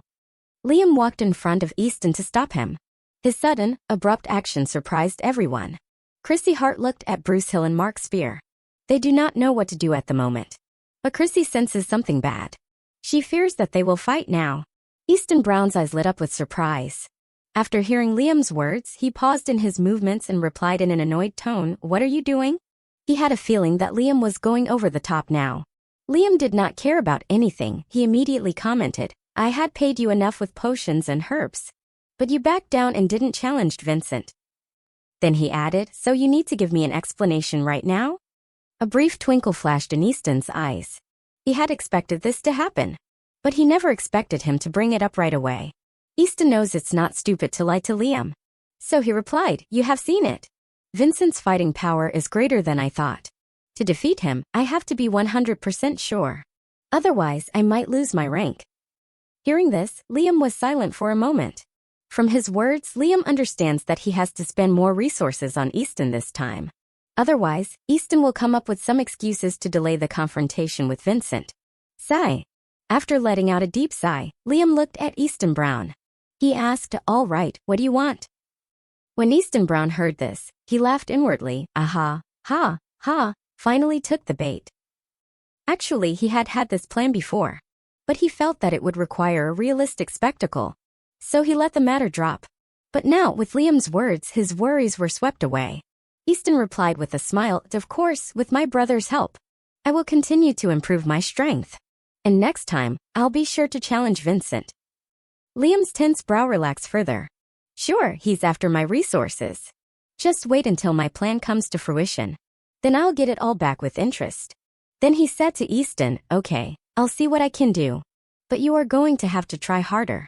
With that, the two came to another agreement. Still, they were unhappy with each other. In order to take down Vincent, they forget their little hatred for the moment. When Chrissy Hart saw this, she sighed in relief. But the next moment, she grinned. She has a new understanding of Vincent now. No matter what those two were up to, they will never defeat him. Then she glanced at Bruce Hill and Mark Spears. She wanted to be separated from Liam immediately. Soon, the group left the school's gate. But they did not know that all their actions were being watched by two people from a distance. What do you think of those two? Inquired Frank Lambert. Next to him, Matthew Hunk answered in a trembling voice, I think Liam is more likely to go against Vincent. After saying that, he touched his swollen face. No one knows that when everyone had left, Frank gave Matthew Hunk a severe beating. Fortunately, Frank was careful enough not to cause severe injury to him. After hearing Matthew's words, a cold glint flashed in Frank's eyes. His eyes stared at the disappearing back of Liam and Easton Brown. Today he had lost face in front of everyone. Even he saw the disgust in Victoria's eyes. To think his plan had failed. Frank did not know how to describe his feelings. He wanted to rewrite everything. But unfortunately, that's not possible. The only way to get his face back was to crush Vincent Carey in front of everyone. But he did not want to do it directly. He decided to let others do it. Right now he wanted to see what Liam and the others had to do first. Then he turned to Matthew and instructed him, keep watching their movements. I think they'll give us some surprise soon. When Matthew heard this, he nodded. He knows that Frank is a cautious personality. Since he decided to take action against Vincent Carey, he will not be as stupid as Liam and his group. He sighed inwardly, sensing that the school would not be peaceful in the next few days. Then they both left the A-rank building. The city of Venom. I came to the city early this morning, because I have to reach the wider plains this time. So it would be better for me if I ventured into the wilderness as early as possible. In this way, I can avoid other bad adventure groups. Currently, the air car was flying towards the entrance gate that leads to the wilderness. And this time, I don't have to go through procedures like last time. I have purchased the entry/exit pass from the Adventurers Union's online store. It saved me a lot of time from visiting the Adventurer Union. While the air car is moving at a good speed toward the destination, I seeped my consciousness into the storage bracelet. Before coming here, I sold the herbs and potions that I had collected from previous wildernesses loot. I made good money out of those items. But, apart from the black dagger, I didn't find any valuable materials. The rest of the metal boxes had some miscellaneous herbs, which brought me good money, along with other potions. Currently, there is a dazzling object suspended above the ground. A quick glint flashed through my eyes when I saw the black dagger. This time, I will use the black dagger as my weapon. My storage space is completely clean except for this dagger. Previously, I threw away those looted storages bracelets. I don't want to get caught selling suspicious items in the market. As a wizard student, I can only do limited things. It's already great for me to earn money from selling herbs and potions. I thought it was better to continue this way. Then I retracted my mind from the storage bracelet and looked outside. Right now it's 6 a.m. My eyes were set on pedestrians on the street. The hunters usually congregate here on weekends. But I'm pretty much on time this time. As a result, I can only see fewer people on the ground. A few minutes later, I reached the destination. The air car made a turn in the midair and slowly descended upon the platform. When it touched the ground, I stepped out of the car. After paying the amount, I strolled towards the gate. This time, I wore a basic adventurer suit, and I purposely avoided wearing the school's mage robe. Last time, it raised a lot of eyebrows. This time I want to be as unattractive as possible. This basic adventurer suit is nothing but leather pants and a shirt. The leather shirt is full sleeve, which I'm quite comfortable with. I purchased this basic suit from Adventurer Union's online store. This basic suit can withstand the attack of average first-order monsters. So for new hunters, this basic suit is actually a life-saving item. After approaching the city guard, I accessed my communication watch. A white color pass hovered above the screen. Seeing that, the city guard stepped forward to verifying the date. Then he allowed me to enter a couple of seconds later. I found no one beside me, which brought a small smile on my face. But I suspect this won't be the case of a few hours. I halted my movements after walking out of the gate and checked out the surroundings. My alertness level rose suddenly. I know from this moment on I won't get much rest. After seeing there was no one here, I dashed towards the wilderness. I'm going to travel through the same route that I took last time. My initial goal is to cross the outer area border as soon as possible. Only after entering the inner area, I will encounter more monsters. While rushing, I'm also monitoring the surroundings, because there is no shortage of robbers here. Some stay behind, purposely to set a trap and wait for the hunters like me to loot. I came across lush green vegetation. I recalled that my previous route was a narrowed sand path. There is a possibility for new overgrown vegetation to occupy the narrow path. Suddenly, I came to a halt. Ahead, I spotted a lot of weeds. As I suspected earlier, vegetation has covered this path. In one way, it's also a good thing for me. This shows no one has used this path in recent days. So there is less possibility of a trap here. I take out the black dagger to cut down the overgrown bushes. Then I slowly strode forward. Time passed. Phew, I breathe in relief as I saw the edge of the outer area a few hours later. This time, I have avoided unnecessary trouble. I didn't come across any monsters or suspicious hunters. I revealed a small smile looking at the edge at the same time. I didn't let my guard down. I consider this edge a place separating the outer area from the inner area of the wilderness. It also acts as a meeting point for the adventurers' teams. So I don't want to encounter a new team at this point in time. I access the map via a communication watch. Last time, I hunted the monsters on hilly peaks. Should I follow the same routine? Or I should make my way for the wider plains beyond that peak? A lot of thoughts come to mind. I have reached a point where I need to make a good decision. I believe those crazy wizards must have visited the wider plains. What made them visit such a place? Obviously, there are many monsters roaming around the place. A quick glint flashes through my eyes. This time, I have to reach the wider plains. My eyes are setting on the map. I'm looking for a viable route to travel. I won't use the common path again, because it is very common to encounter the adventurer group again. Adventurers who can hunt the monsters on wider plains might have greater strength. I believe they are at least level 3 wizards. A hint of apprehension appeared in my eyes. I don't know whether I'm chewing more than I could. But in order to improve my strength, I must take this risk. Only after earning sufficient alliance points, I can practice at Claudia's gym. Similarly, practicing in the mana chamber will further increase my core progression. My eyes gleamed with expectation as I thought about this. Images of Liam, Easton, and Frank Lambert flashed before my eyes. Only in this way, I will handle future problems without any worry. Like Frank Lambert, who knows when the next variable might come up out of nowhere. Since the mana chamber can help me with progression, then I should use that opportunity. My heart eases down after gaining some clarity in my thoughts. Then again, I looked at the map to find an unconventional route. There are very few paths leading to the wide plains. Because the hilly ranges occupied most of the area, you need to trek and walk over them or find some other path to walk past them. Finally, a small route caught my attention. Unlike other routes, this one has several stages. There are small hilltops and forest on the way, but if you can walk past them, you will reach a smoother route ahead. And from there, it will be a lot easier to reach the wider plain. Seeing that, a small smile blossomed on my face. But I didn't let down my guard. If I can see this, then other hunters with discerning eyes can find it as well. So I need to reduce my speed while using this path. After deciding, I closed the map and raised my head to see ahead. Sigh. After letting out a deep sigh, I ran towards the destination. First, I need to walk away from this edge. Then I'll slow down my speed after reaching that unconventional route.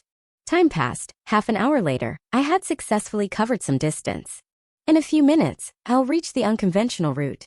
Earlier from the map, I noticed this unconventional route had a zigzag pattern. It has a lot more curved paths than the typical snake route. I knew it would consume a lot more time. Then I put those unnecessary thoughts behind me and moved forward to the destination.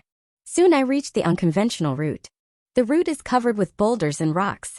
I carefully stride forward. It's easier to remove all these hurdles with my power.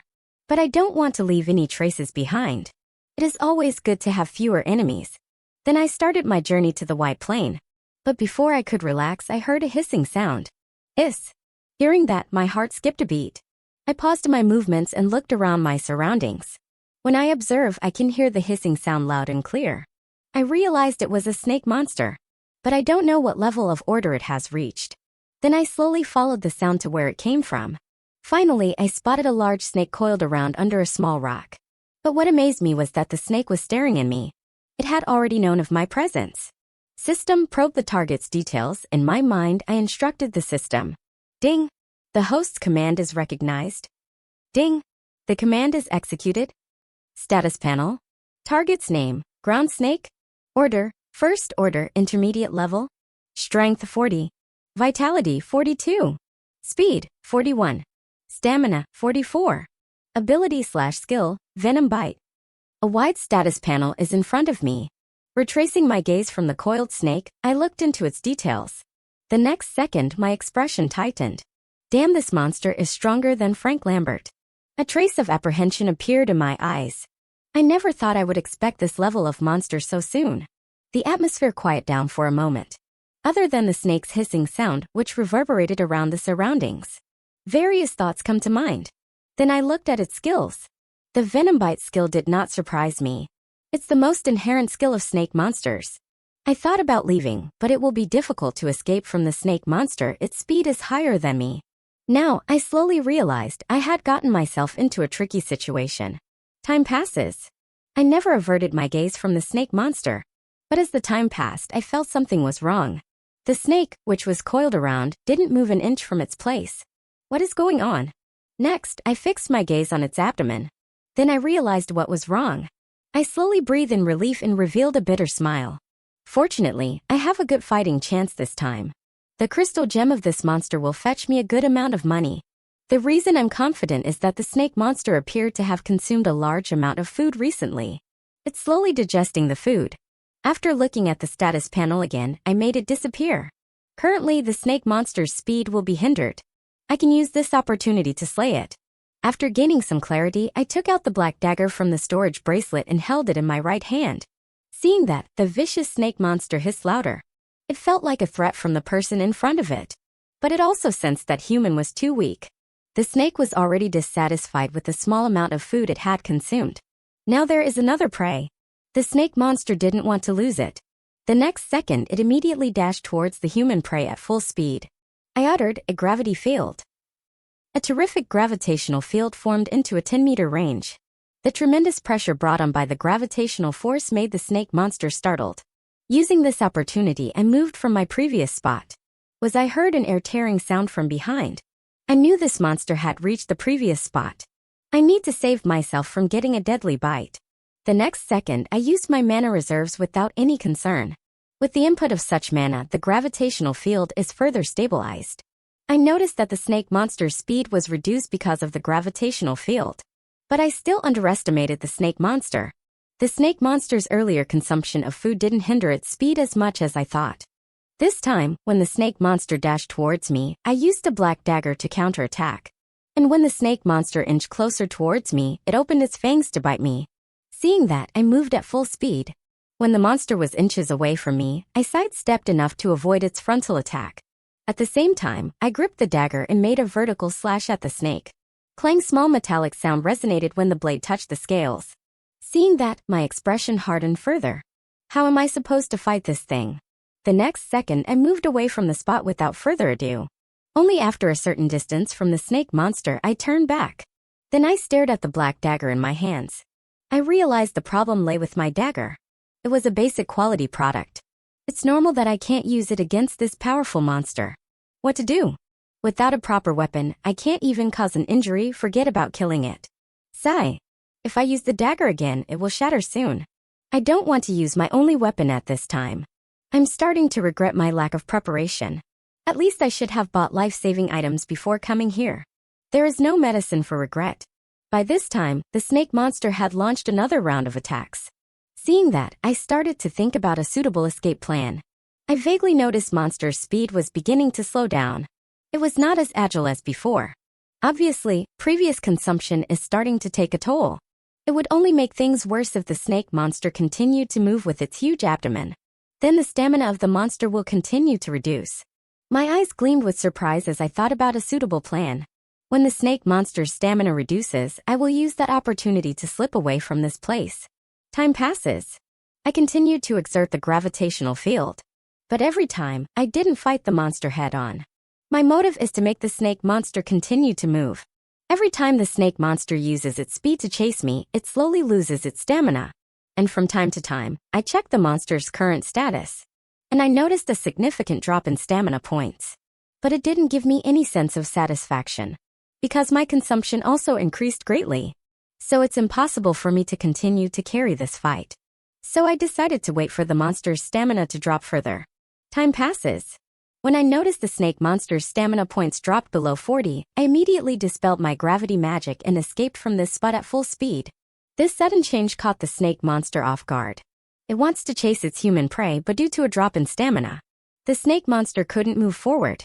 Finally, after seeing the disappearing back of its prey, the snake monster gave up the desire to chase and it rushed back to the bushes where it disappeared in the blink of an eye. At the same time, after fleeing some distance, I stopped running and looked backwards to see if there was any sign of the snake monster. A few seconds later, I breathed in relief after seeing no trace of the monster.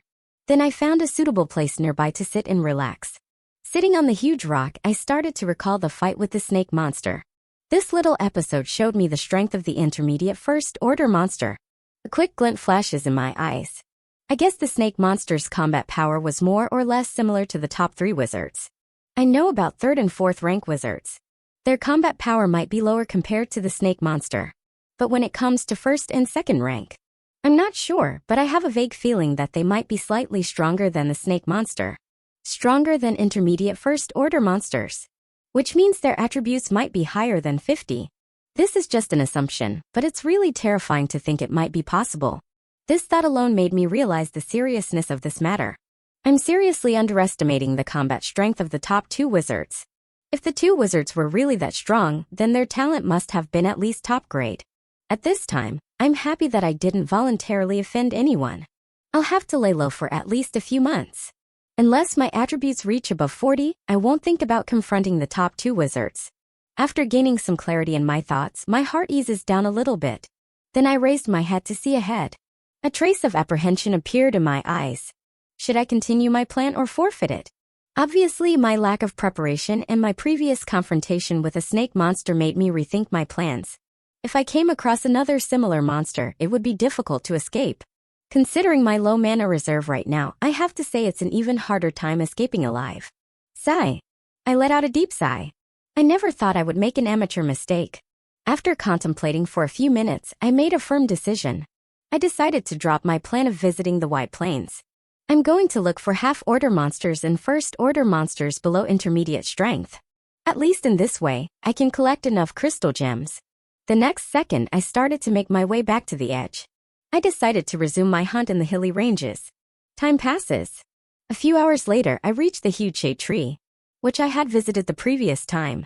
After getting close, I couldn't help but take some rest under the shade of this large tree. Then I looked at my spoils. Fortunately, I encountered a few half-ordered monsters on my way back. And this time, I didn't damage the corpse. Apart from the crystal gems, the flesh of the monsters can also fetch me good money. After taking a quick glance at it, I raised my head to see the hilly peaks ahead. So far, I haven't come across any evidence of first-order monsters. I hope it won't be the case tomorrow. In a few hours, it's going to be dawn. It's better to find a safe place to spend the night. Police headquarters. Investigation department head's cabin. Wizard Billy Woods looked at the person in front of him. It's none other than Battle Hall department head Dale Berg. Both of them looked into each other's eyes. But none of them said anything. Dale Berg sighed inwardly because the interrogation with Leon Willie didn't end well. They thought they could get all the information from Leon Willie's mouth. But who would have thought Leon Willie's physique would worsen after coming into contact with the pain magic? It went out of everyone's expression. In the end, they could gain only a little information. The number of powerhouses in Poison Dagger in particular. According to him, there were 2 other level 4 wizards beside him at the Poison Dagger. Currently, one of them is out of the country. It's been a long time since he last contacted the Poison Dagger. So that leaves the other one, Killian Hoffer, the Bug Mage. And they have numerous reports of this person. He was partially involved in Tyler Dixon's accident. Without his support, Leon Willie wouldn't have had the time to continue the fight against Tyler Dixon. But unfortunately, after spilling a few beans, Leon Willie fell unconscious. And they have found that his body has been deteriorating gradually. This sudden situation caught them off guard. In a few days, they have to transfer Leon Willie to the capital. But it's difficult to say he will survive until then. The atmosphere remained silent for a moment. Dale Berg couldn't come up with a suitable solution. He looked at Billy Woods for some answers. But he was embarrassed to ask openly. Because he dragged Wizard Billy into this SHT. If he had minded his own business, this wouldn't have happened. On the other hand, Wizard Billy snorted coldly, seeing his expressions. Because of Daleberg, everyone has now fallen into deep SHT. Who is going to be responsible for Leon Willie's condition? Obviously, the wizards from the capital will point their finger at two of them. And when it comes to Eva, she was actually obeying her superior's order. So higher-ups won't punish her. Right now, two of them have to worry about themselves. Ever since he left the prison cell, he had been racking his brain to find some answers. There is no possible explanation for Leon Willie's sudden health deterioration. When he captured him, he knew that Leon Willie's health was not this bad. Is that pain magic responsible for his health deterioration? He is not sure about that. Only healers can find some answers. They only had the wizard Mitchell in this building, and he didn't have the authority to check Leon Willie's health condition. None of them reported anything back to the capital. But it will be known at the time of the transfer. Wizard Billy's expression turned ugly.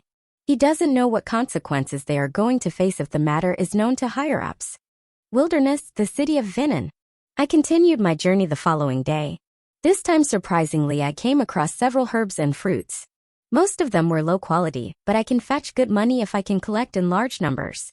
Time passed. Eventually, I reached the spot where I hunted last time. When I was pondering, I heard a rustling sound.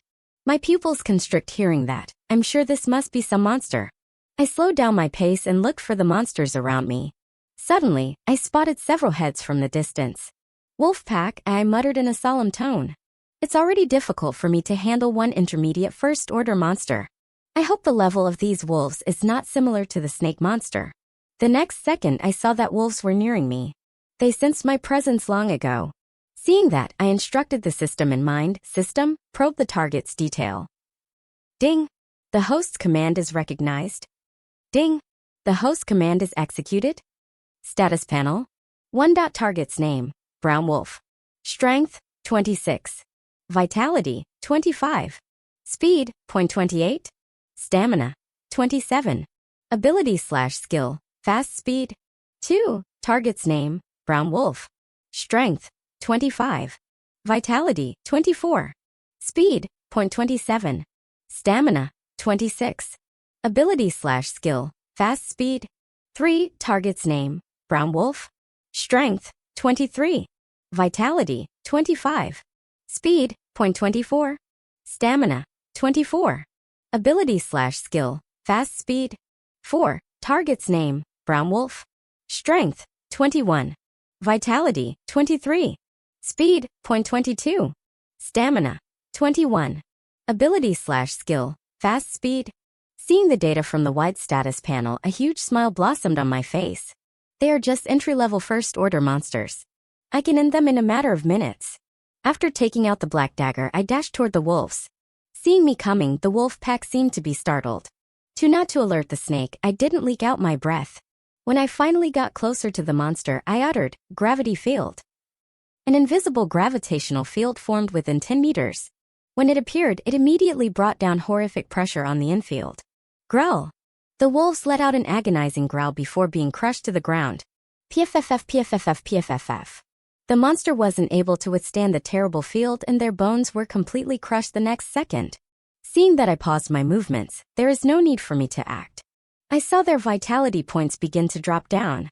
Slowly, I waited for them to lose their breath.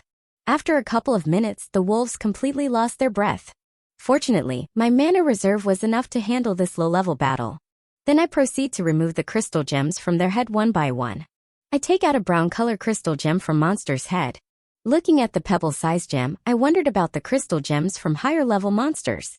After taking a glance at it, I stored it in my storage bracelet. Then I proceed to collect the other 3. After collecting them, I looked at the corpses. Pitied the bones were completely crushed and no one will buy the meat paste of the first-ordered monster. But it's not wise to leave it here also. The scent will attract other monsters.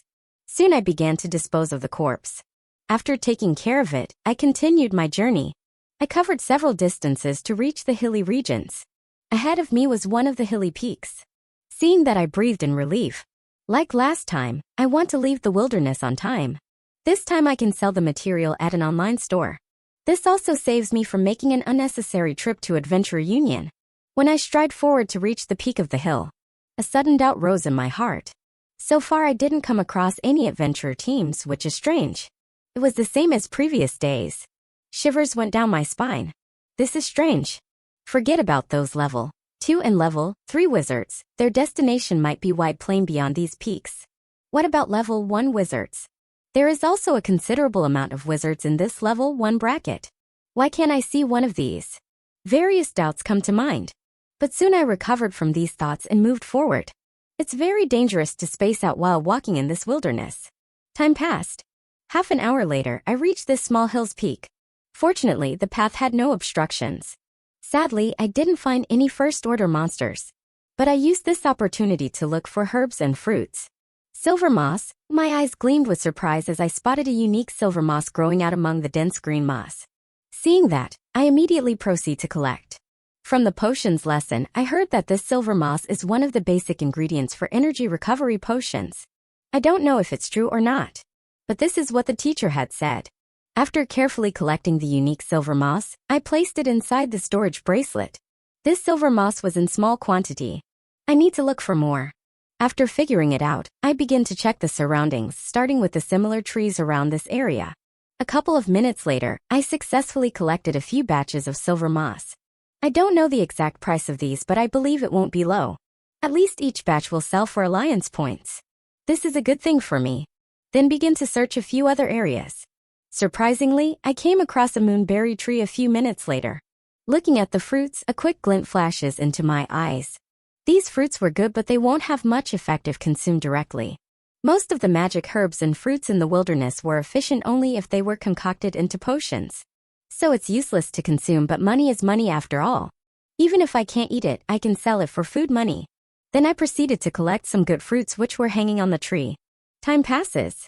When I'm slowly collecting fruits one by one, I felt someone staring at me. Feeling that, I paused my movements for a moment before continuing as normal. If I alert the enemy, he will act now. So it's better to act like I wasn't aware. It will make the other party let down his guard. Also, I want to see the target's status before acting. If it's the stronger enemy, then I will escape without making a sound. A few minutes ago, on the other hand, a group of 3 people looked in Vincent's direction. Brother, what do you think? Is that kid really alone? The skinny wizard raised the question. They have been keeping an eye on the other party for more than 10 minutes. But so far they didn't see any sign of team members. One of the reasons that 3 of them didn't act was because they were not sure about the other party. If the opposite team has more members, then they will leave the place without making a sound. But if not, they will be involved in loot and kill. 3 of them are not afraid of revenge. 3 of them were level 1 wizards in their 20s, but they belong to the somewhat reputed guild in Venom City. So they are not afraid of causing trouble. Also, after several killings and lootings, 3 of them developed some experience in this sinister method. Hardly 3 of them leave any traces behind after finishing their killings. At this time, the leader of this group was a scar-faced person.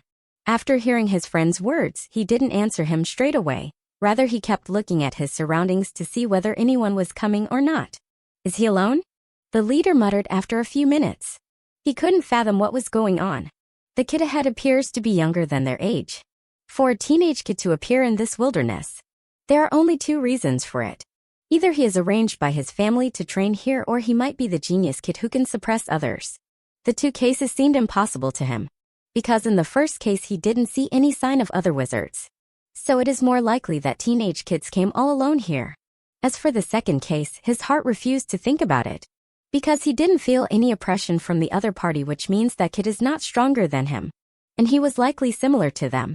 For average wizards, it's common for them to venture into the wilderness to make a living. Only by hunting and selling a few half-order monsters can they continue to live. So the leader was certain that the teenage kid was a loose wizard. A cold glint flashes into his eyes. He saw that another part was continuing to pick up the fruits without any worry. He decided to wait until there is a good opportunity to sneak attack. After doing numerous killings, the leader has now enough understanding that even the enemy is a single wizard. He won't blindly confront the other party. 3 of them used to deal with the enemy by starting a sneak attack on them. Apart from the 2 of them, there is a third one who remained silent after listening to their conversations. When the teenage kid collected the last fruit, the leader looked at his team members. Wilderness, Venom City. When I picked up the last fruit, I realized it was time to confront the enemy. After placing the last fruit in my storage bracelet, I didn't turn toward them right away. I simply walked towards other nearby trees in search of similar fruits. While doing so, I also learned about the enemy's strength through the system's status panel. And this time not one but 3 status panels popped out. Their strength attributes caught me off guard. I assumed there was one enemy. But from the status panel I have learned that there were 2 more. Fortunately, 3 of them were very weak. They have a similar status to Matthew Hunk. Except their magic power is not comparable to his magic rifle. The strongest of them was an attack-type weapon. It was a basic cleaver. A strange glint flashes into my eyes as I see this detail. I have only seen this thing in restaurants. To think he had awakened such a knife as his magic weapon. I couldn't help but imagine his ancestors might have been chefs. I'm glad that his attributes were low, otherwise, I have to be on guard from his cleaver knife. Then I looked into his team members' magic. One of them has a sledgehammer, which is another typical variety of hammers. My lips swept into arcs. I couldn't help but amuse myself. These weapons are like everyday items. It's hard to awaken magic ability. Considering the human population, a sign wizard is considered the most honorable status. But only wizards like them know there is even discrimination that exists among wizards. Wizards who awaken everyday items as magic abilities were detested everywhere. So I wasn't that surprised by their magic power. Especially the last one. He has the most commonly used everyday item as magic power, the iron rod. It's better to say 3 of them were thugs instead of wizards. My worries were swept away completely after looking into their status. I certainly feel it's better to return home after taking care of these 3. I assume 3 of them had some stuff in their storage bracelet. If they are involved in constant loot and killings, I might find more stuff in their storage bracelet. A quick glint flashes into my eyes. Instead of wasting more time looking for monsters, I better end these people and then go home without worry. A huge smile blossomed on my face. On the other hand, what's wrong with this kid? Why is he smiling all of a sudden? The skinny wizard muttered in a hushed tone. He looked at his leader for an answer. But he found that he was surprised just like him. Did he have team members around him? The leader uttered in surprise. Then he realized something. He felt 3 of them were exposed. Otherwise, it's difficult to explain the other party's smiling expression. Move. We will leave this place after killing him. After saying he jumped out of the bushes and faced Vincent Carey. SSHSSSHH. Seeing the action of the leader, the other 2 followed him right away. When the 3 of them stand together to face Vincent Carey, they found the other party was calm and composed. Weird, the skinny wizard uttered. He has a vague feeling that it's better not to confront strange wizards. Because you can't find what's wrong. If things go south, it will be hard for the 3 of them to escape alive. At the same time, seeing 3 of them in front of me, I stopped putting up an act and faced them ahead with a smile. The next second, I uttered, a gravity field. A horrible pressure appeared out of nowhere. It immediately applied to 3 of them. Feeling tremendous pressure, the 3 wizards directly cursed onto the ground. PFFF PFFF PFFF. What's happening? 3 of them have no idea. Before they could realize, 3 of them were injured. After spilling a large amount of blood, 3 of them try to get up. But to their dismay, their bones were shattered. It's over, the leader uttered in disbelief. He thought he was dealing with an amateur kid. But he never would have expected the situation to turn out like this. Turns out that kid was pretending all along. Damn it, he was helpless and frustrated. Leader, the skinny dude said in a hoarse voice. This was the time they were planted like this. Due to tremendous gravitational force, he couldn't help but lift a finger. He felt this was nothing but humiliation. Getting planted at the hands of a kid, what could be worse than this? The third person, the silent wizards beside the leader, tried to manifest the iron rod magic. But under this terrible pressure, it's very challenging for him. At the same time, I take out the black dagger from my storage ring. I notice my mana reserve will hit a low point in a few minutes. Once the mana reserve depletes, it's impossible to cast gravity magic anymore. I decided to end this quickly. Then I slowly walked towards them under the active field. Hearing my footsteps, the leader raised his head to see me. He inquired while gnashing his teeth, "Who are you?" But to his surprise, he didn't find any reaction from that kid. He continued to say, "Leave us alone, we are members of the Valiant Sword.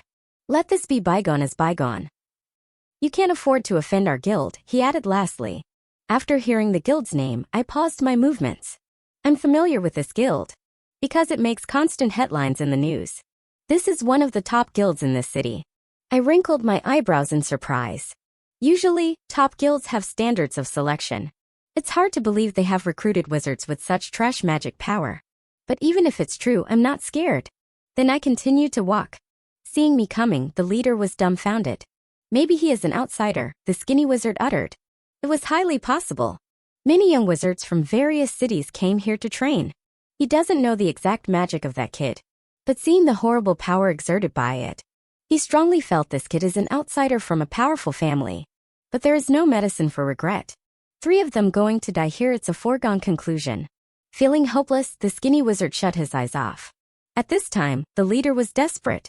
He thought he could scare the young man by mentioning his guild name.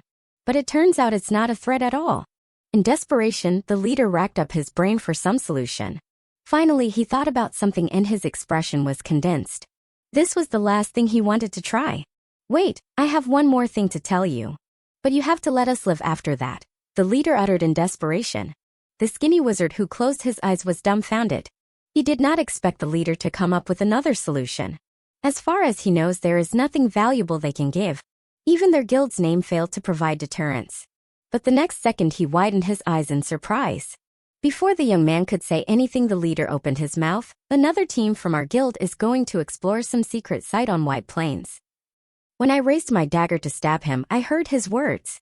Hearing that, I immediately paused my movements. I was shocked to the core.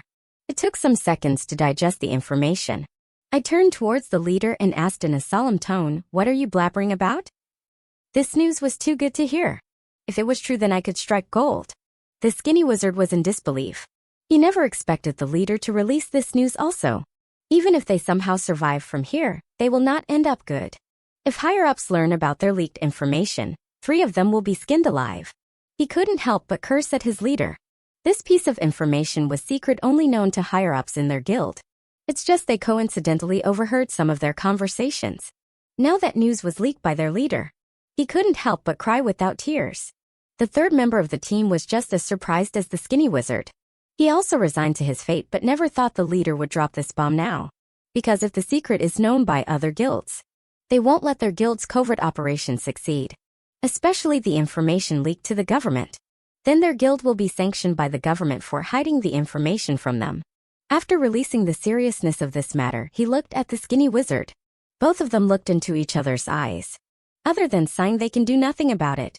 At the same time, the leader answered, "My words were true. My guild found some old site. Next week, they plan to explore it." Hearing that, my breathing became quicker. The news is true. At this time, images of those cruel wizards flashed before my eyes. Especially those 3 women who used ancient spells last time. I don't know why I feel they have something to do with the old site. Old site, my eyes glowed with anticipation. If I can find another super relic, I'll be able to level up my talent. When I meditated inside the mana chamber, it completely altered my cognition. Every hour, my mana core progression increased by 1%. So I made the naive assumption that if I continued to meditate there, my core progression would be completed. Every level of talent has some limitations.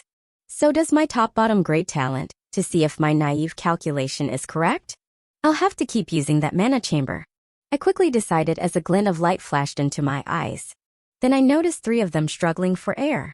I cast a spell to remove gravity in the following instant. Because my mana reserves were at an all-time low, 3 of them fell to the ground, exhausted and hurt as the gravitational field vanished. The group's leader was beaming. He believed that, in the end, his negotiations had saved his life. He smiled slightly as he turned to face his 2 guildmates. He immediately widened his eyes in shock, though. His eyes landed on the young man who wielded the black dagger as it slashed his neck. Why, then, did he have successful negotiations? His eyes were full of inquiries. But sadly, he was out of breath in a matter of seconds. "What were you up to?" The wizard, who was thin, screamed hysterically. The leader served as his moral compass and backbone. He went completely insane after witnessing the murder of his leader right in front of his eyes. The other team member made an effort to use his magic. Sadly, he soon discovered that his neck had been slashed. PFFF. He expires while spitting blood. The skinny wizard lost all strength when it witnessed another member falling. He lost consciousness and his mind went blank. I scoffed. I have never had to save their lives in the first place. On the other hand, I then thrust my dagger into the skinny dude's mana core region. I then completely eliminated all 3 of them. No way, the details regarding the abandoned site are deadly secret. However, the leader revealed all out of fear. I have to say, he was frantic to escape death. If I didn't know the secret, I would have killed them. Since I already lack enough alliance points, I then gave each of their storage bracelets a quick glance. I'm hoping they contain some priceless items. I then went ahead and took the storage bracelets off of them. I took their storage bracelets and started to dispose of their corpses one at a time. I skipped checking the items right away. I've already used up all of my mana, so I shouldn't stay any longer. I discarded their corpse and left the area. Before it's too late, I have to get to the outside area. If I ran into any adventurer teams or monsters right now, it would be risky. So on my way back, I was a little more circumspect. Time went by. I entered the outer area without mishap after crossing the edge. I saw a few adventurers on my way, but they were too far away. Thus, they were unaware of my presence. I took the chance and sped up my forward movement. Several hours later, I succeeded in getting to the city wall, but it was already dark. The guards asked me for my ID as I approached the gate. I verified by displaying the hunter license to them. I looked around when I first arrived in the city. Observing that nobody is nearby, I chose to reserve a hotel. A few minutes later, an air car rose from the ground and zipped towards the destination. I went outside as soon as the air car touched down in front of a little hotel. I paid the amount and then turned to look around. This little inn is not far from the Adventurer Union building. My eyes receive a brief glint of light. I'm checking to see if anyone knows anything about the old secret site. I can't just take someone at their word. I made the decision to go to the Adventurer Union later after gaining some insight. Maybe I can hear something important. I approached the staff members working at the registration desk. He gave me a room access code after I paid the sum. I then proceed to the room. The room is on the second floor of the structure. Despite the hotel's small size, it was kept immaculately clean. Fewer people were walking with me. I passed them and came to my room. The door opens with a creak sound. When I entered the room, the door automatically shut behind me. I didn't immediately check my loot. I decided to search the room for any bugs that might be spying on me. Some hotels frequently employ illegal techniques to gather data. In close proximity to Adventurer Union is this hotel. I therefore don't want to take any chances. The information of their guests may be leaked by this hotel. Then I started looking in this room's crevices and corners. I sat down on my bed a short while later to get some rest. After making sure there was nothing suspicious in the room, I let go. I have energy, but I'm mentally worn out. I haven't been able to calm my heart down since learning about the old secret site. My heart began to beat faster. I have a hunch that I could benefit from the old secret site. Talent is the only factor that matters to me when it comes to the wizardry path. Is it possible to discover a super relic once more? My eyes receive a brief glint of light. This is not a small matter. I must decide quickly in this regard. If the rumors are accurate, powerful wizards from the Valiant Sword Guild will visit the old site. I'm not certain of their skill level. However, I predict that no level 1 wizards will be present. The lowest level of wizard is level 1.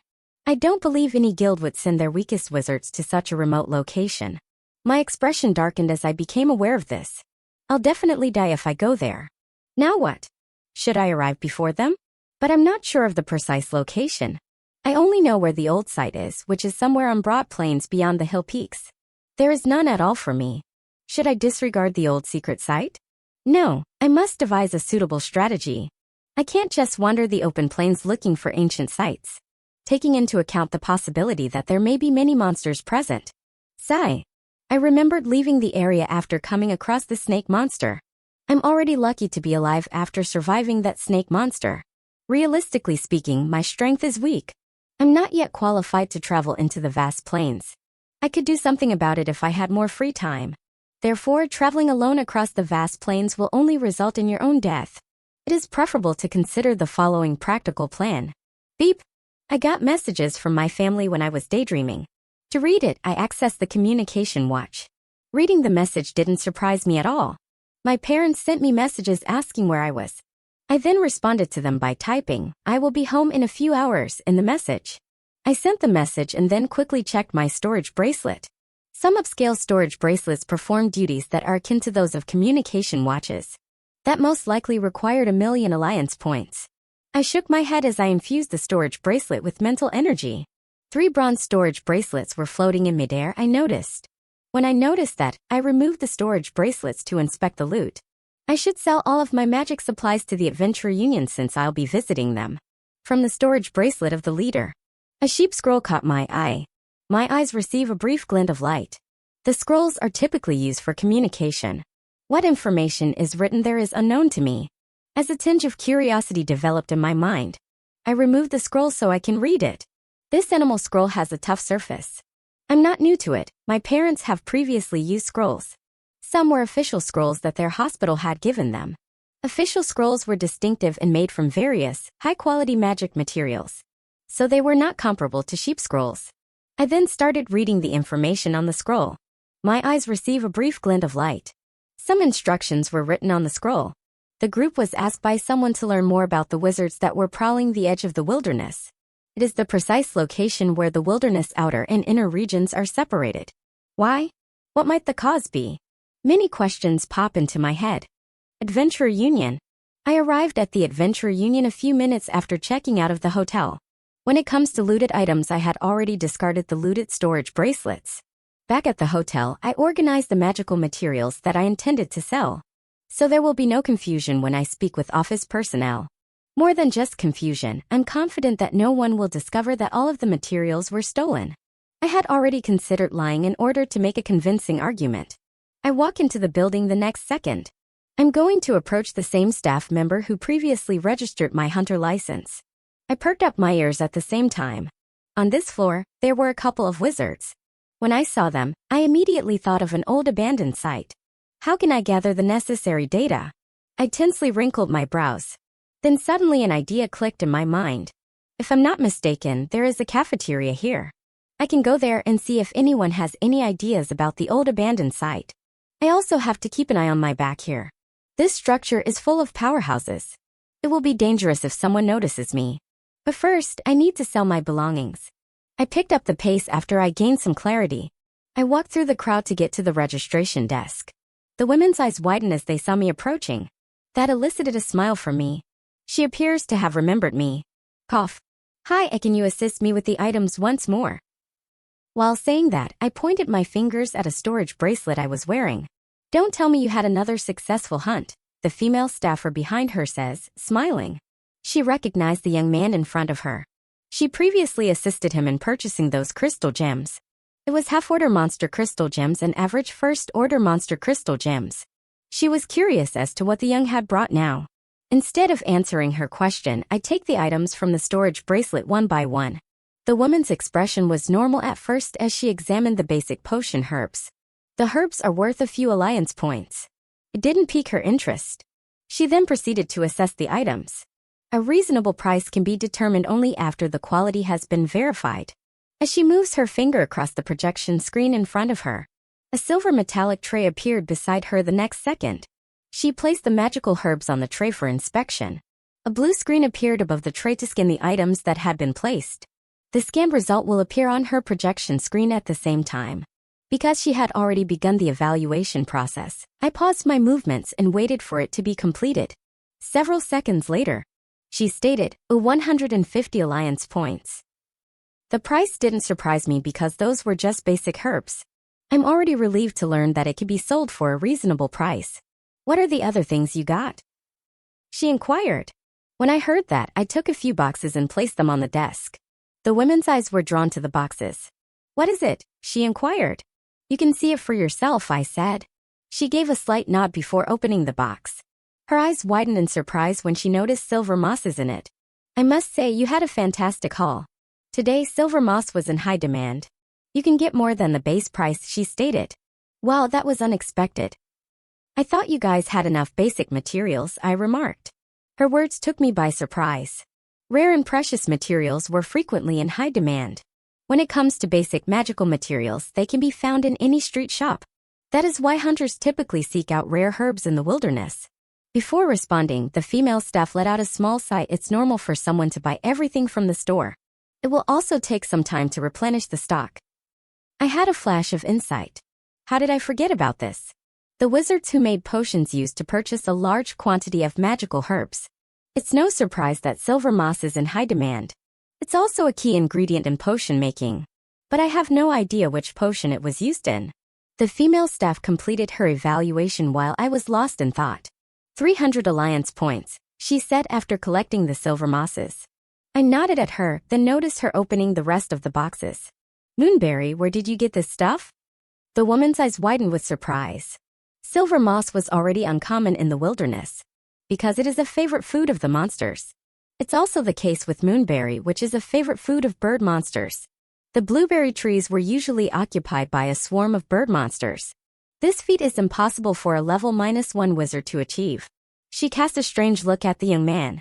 She is aware that he is only a schoolboy. That's why she was completely taken aback. But then she had the thought, and perhaps he had helpers, she reasoned. Some wizard families routinely send their descendants to train in the wilderness.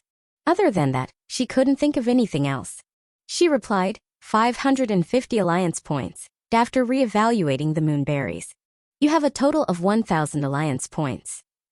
When I heard that, a wide smile appeared on my face. I can pay for 2 meditation sessions at Claudia's gym with this amount. All right, do you want me to go ahead with the settlement? The female staff member inquired. Wait, I still have crystal gems to sell, she says. After saying that, I pull out 4 wolf crystal gems. First order monsters, she muttered, before assessing the crystal gems as well. She was almost certain now that the young man had a supporter in the wilderness. She looked at him while assessing and said, a crystal gems of average quality costs 500 alliance. If you want to make more money, you must travel to the vast plains. All right, I said. It's still difficult to believe that crystal gems were sold at such a low price. If the wolf monsters had enough time, I believe they would have advanced to the intermediate level. The price of their crystal gems would obviously rise as a result. However, I am content with my current earnings. With the sale of crystal gems, I now have 3,000 alliance points in total. Then I could take out stolen items to sell. I was about to move when I heard her voice. You will quickly become the center of attention. So be cautious, a small reminder was given by the female staff. Hearing that causes my heart to skip a beat. Then I fixed my gaze solemnly on her. Why did she suddenly remind me? Then I looked around and noticed that a few people were staring at me. My face became tense. It's not a good idea to flaunt your wealth in front of others. Then I asked the female staff, is there a private room available where we can do our transaction in private? In normal cases, the female staff chuckled, you need to reach level 2 wizard to get access. However, if you have valuable herbs in your possession, we are permitted to conduct transactions inside the private rooms, she added. My expression tightened even more. Perhaps this method was used to distinguish between average and elite hunters. At this point, 3,000 alliance points mean a lot to me. However, when it comes to other high-ranking wizards, their allowance may be several times greater than mine. So I don't have to be concerned about my meager fortune. Perhaps people are looking at me because I'm new here. I told her to settle the amount after I gained some clarity. I'm not going to show the stolen items to anyone. I'd already gotten enough attention. I'm not going to draw any more. But I'll sell those items later on the internet. Beep. My communication watch made a notification sound. I sighed with relief when I saw the transferred amount. The transaction is now complete. It is now time to gather information about the abandoned site. I walked towards the cafeteria after saying my goodbyes to her. However, 3 people followed me right after I left. As expected, some people still want to cause trouble after seeing my wealth. I ignored it and continued walking towards the cafeteria. It's simply at the back of the building. When I went outside, I discovered another small building. The area was teeming with hunters. My eyes scanned the room for an open seat. I soon noticed an empty table in the corner. Then I walked up to the seat and sat down. Fortunately, there is only one available seat. I'm curious to see what the 3 of them will do. I passed several tables on the way. Even at night, this cafe seemed to be busy. Looking at the crowd, I was astounded. I cast a quick glance at the 3 people who had followed me into this cafeteria. When they noticed me, they quickly averted their gaze. I don't want to waste my time with these people, I sneered inwardly. I must stick to my plan. Now I must concentrate on gathering information. The next second, I forgot about those 3 and focused on my ears. I perked up my ears and tried to focus on the conversations of others. I began with a group of people right next to me. Time went by. Table after table, person after person. Everyone's conversation was overheard by me. But sadly, I learned nothing useful. I sighed looking at the time. I informed my parents that I would arrive in an hour. But I've already been here for an hour. My time was squandered. I was thinking about something when I heard footsteps behind me. I turned back casually the next second, but my face tightened after looking at the same 3 people. Who are you? I asked. We discovered that you are a powerful wizard, little brother. Why don't you come and join us? With a smile, the group's leader inquired. These guys are acting like bad guys. But they have no idea that I am worse than them. I replied with a broad grin, oh, no, brother. This was unexpected. But I'd like to learn more about your team. In my head, I'm hatching a good plan. So far, I've found nothing concrete. Getting close to the information, I need to meet new people. What better way to accomplish this than by joining a team? I had a big grin on my face after figuring out a good plan. The leader of this small group was Bob Stokes, a middle-aged man with a hulking physique. He appeared to be in his 40s. He has brown eyes and brown hair. His brute physique suggests that he could be a power-type wizard. When he heard what the young man said, he was a little taken aback. In this situation, most people will retreat in fear. However, the young man responded with a bright smile. He seemed sincere in his desire to join them. For a brief moment, he was perplexed. He then turned to face his two teammates. Gary Dyer is a level 1 shovel wizard and Peter Cohen is a level 1 pickaxe wizard. Except for his brute physique, Gary and Peter are very similar to Bob Stokes. Both had slouch postures. When the two heard the words come from the young man's mouth, they were as surprised as Bob. When Gary and Peter felt Bob's gaze on them, they nodded. Three of them had an unspoken agreement. Nobody wants to give up the good fat sheep in front of them. Previously, in the front office, when the young man pulled so many magical materials from his storage bracelet, they were there at the time and noticed the young man's wealth. Three of them made the decision to rob him. And when it comes to the strength of a young man, three of them are aware that the young man is a novice hunter. Because seasoned hunters will not flaunt their wealth in front of others. Hunters mostly sell their items through the online store until they reach level 2. Otherwise, they will be robbed of their belongings shortly. Three of them were drawn to this young man because of a minor flaw. Bob then approached the young man. Bob paused a little when he saw his innocent smile. He had a lot of experience as a veteran hunter, especially when dealing with other people. Either the young man is truly honest and innocent, or he has already read their minds and is plotting something against them.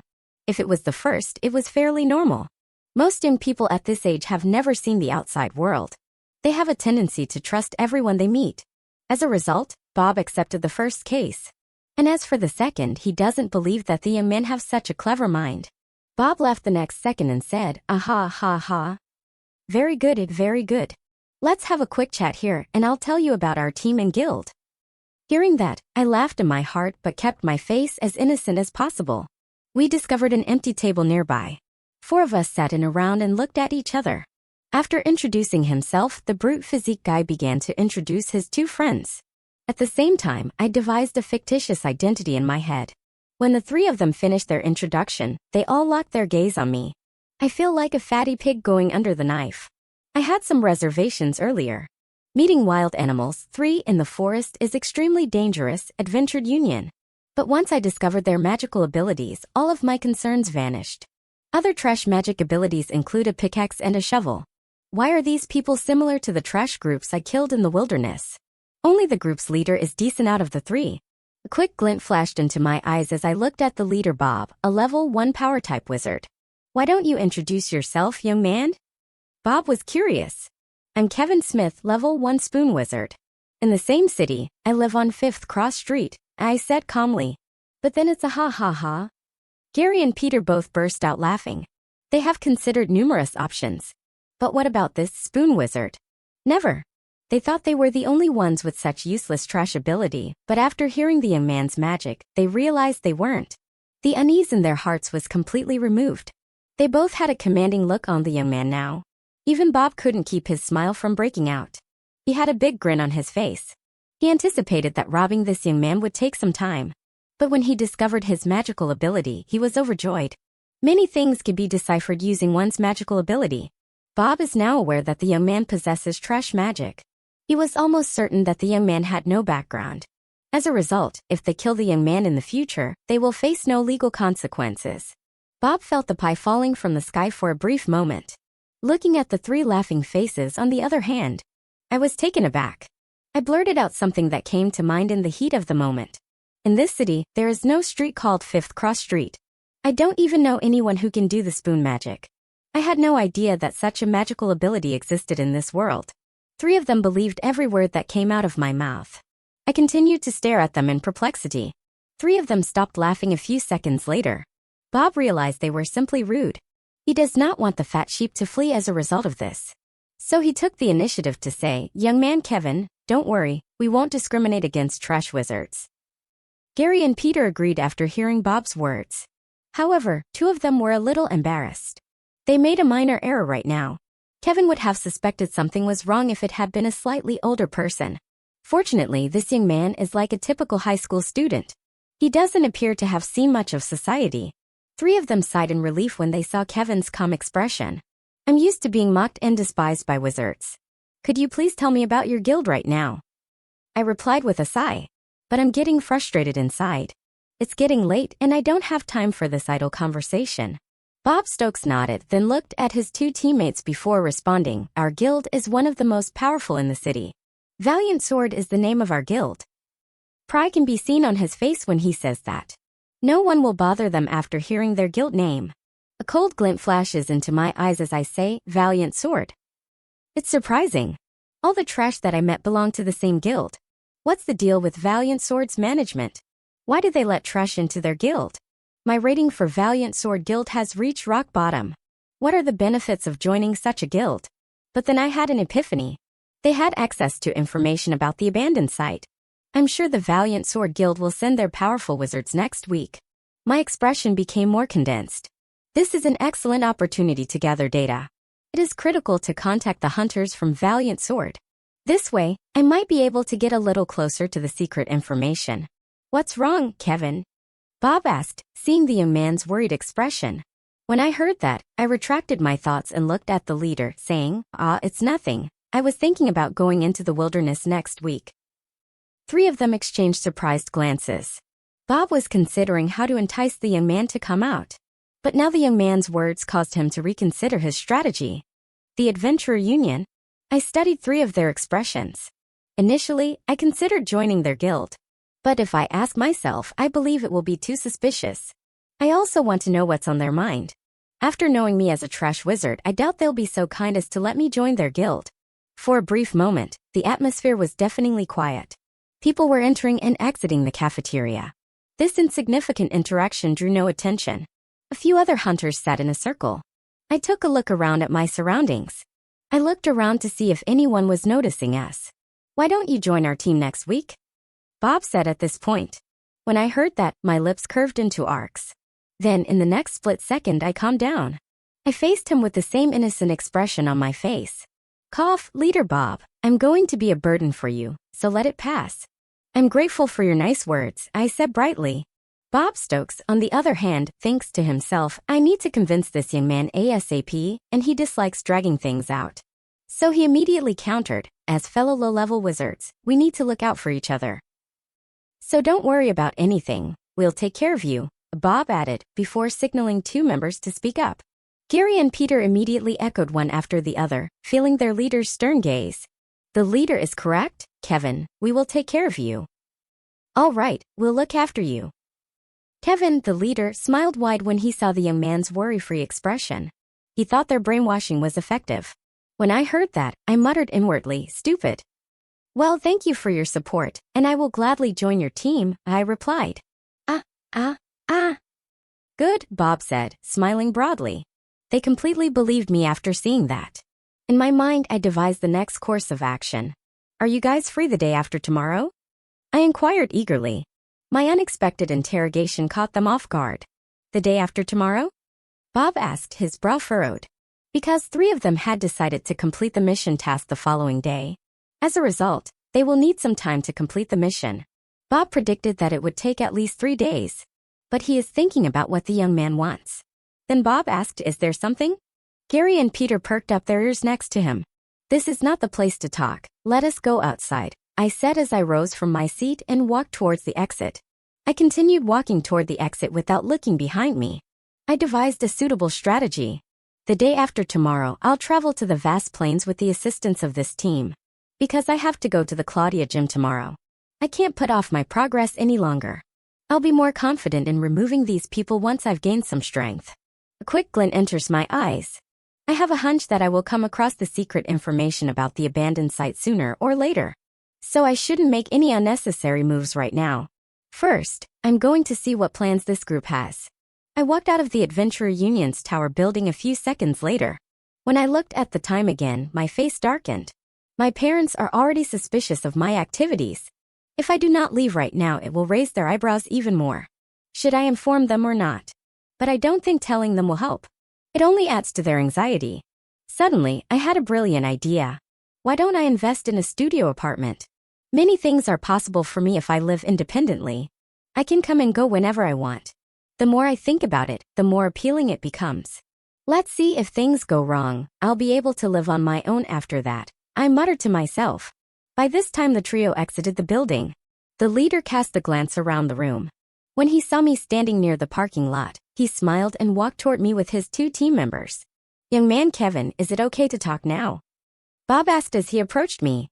Hearing that, I nodded and checked to make sure no one was nearby. Actually, at the top of a steep rock hill, I saw some precious flower glittering in purple light, I said, revealing a surprise to them. I know I'm taking a chance because no one will reveal treasure information in that manner. But when I saw their perplexed expression, I expected them to be like this. If they believe I'm a spoon wizard, they won't have any trouble believing this lie either. He. In my heart, I smiled evilly.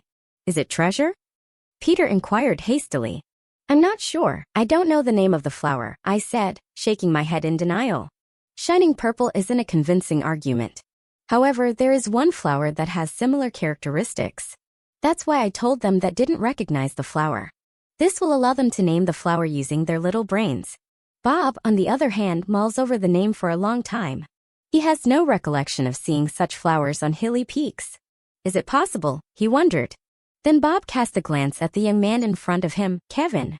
The young man's innocent expression made him relax his guard. So far, he has been unable to recall the name of the flower. He resolved to investigate it when he returned home. So you're planning to visit that place the day after tomorrow? Bob inquired. Gary and Peter were enlightened by his words. Good guy, Peter said, his eyes twinkling at the young man. 3 of them had already planned to rob him. They had previously expressed reservations about the location. However, the young man himself stated that he will be venturing into the wilderness the following week. This will save them a lot of trouble. Hearing that, they were already overjoyed. Now for the good news. Peter couldn't keep the tears from welling up in his eyes. However, he was concerned that the young man would notice something. So he tried to remain as calm as possible. Then he looked over at Gary. Peter wasn't surprised by his reaction because Gary had the same reaction. Finally, Peter cast a glance at Bob. Now it is up to him to make the final decision. They made the decision to go on a mission. But, before the possibility of treasure, the missions were meaningless. The mission can be completed later. However, if the previous treasure is stolen, it will be a huge loss. His heart was filled with a sense of urgency. But before he could finish his sentence, he heard Bob's voice. 4 of us are going to the wilderness the day after tomorrow, Bob said solemnly. Are you okay with it, Kevin? Bob inquired. When I heard that, I smiled and nodded. We decided to meet here tomorrow late at night the next second. Then, after exchanging contact information, I was the first to part ways. I jumped into a nearby air car right away. The air car took off from the ground and flew to its destination. When the air car vanished, Peter inquired, can he not walk to the 5th cross street? Bob wrinkled his brows when he heard that. Then, in the next split second, he realized the young man Kevin had another place to go. As a result, he didn't take it seriously. Bob, I've never seen a novice hunter like him, sneered Gary. Bob smiled when he heard that. Well, it's also our good fortune to have come across him, Bob responded. 3 of them burst out laughing the next second. We're going to make easy money, Peter laughed heartily. Sigh. How long has it been since we held a treasure in our hands? Gary began to reminisce. All right, this isn't the place to talk. After killing that kid, we can celebrate all night, Bob said sternly. When they heard that, they both retracted their thoughts. Bob nodded as he observed their reaction. They then immediately left the location. The air car, on the other hand, moves quickly towards the destination. Because there is no traffic at night, the driver felt there was no reason to drive slowly. When I look down at the houses from above, a glint flashes into my eyes. Studio houses, I grumbled. Maybe I'll have enough money after I kill those scumbags. I'm sure they had some personal fortune. Based on their actions, I believe they had extensive experience killing and looting. Valiant Sword Guild is a shambles. But I like their approaches. Because I'm using the same method to improve my strength. When it comes to school the next day, the image of Frank comes to mind. I'm not sure what he's cooking right now. Anyway, I'll try to avoid him as much as possible before going to the Claudia gym. Carey residence. The following day, I went downstairs to eat breakfast. I wrinkled my brows as I remembered my parents' reaction the night before. It's because they didn't ask me anything. Not even a single word. They began to suspect me, as I had predicted. I need to find an appropriate opportunity to spill the beans. At the very least, I'll tell them about my hunting license. As I made the firm decision, a quick glint flashed into my eyes. Then I got to the dining room. Seeing this, my brother digs for food without hesitation. My face formed a slight frown. What's the matter with him? When everyone was seated together, he would usually create some drama. He is simply minding his own business this time.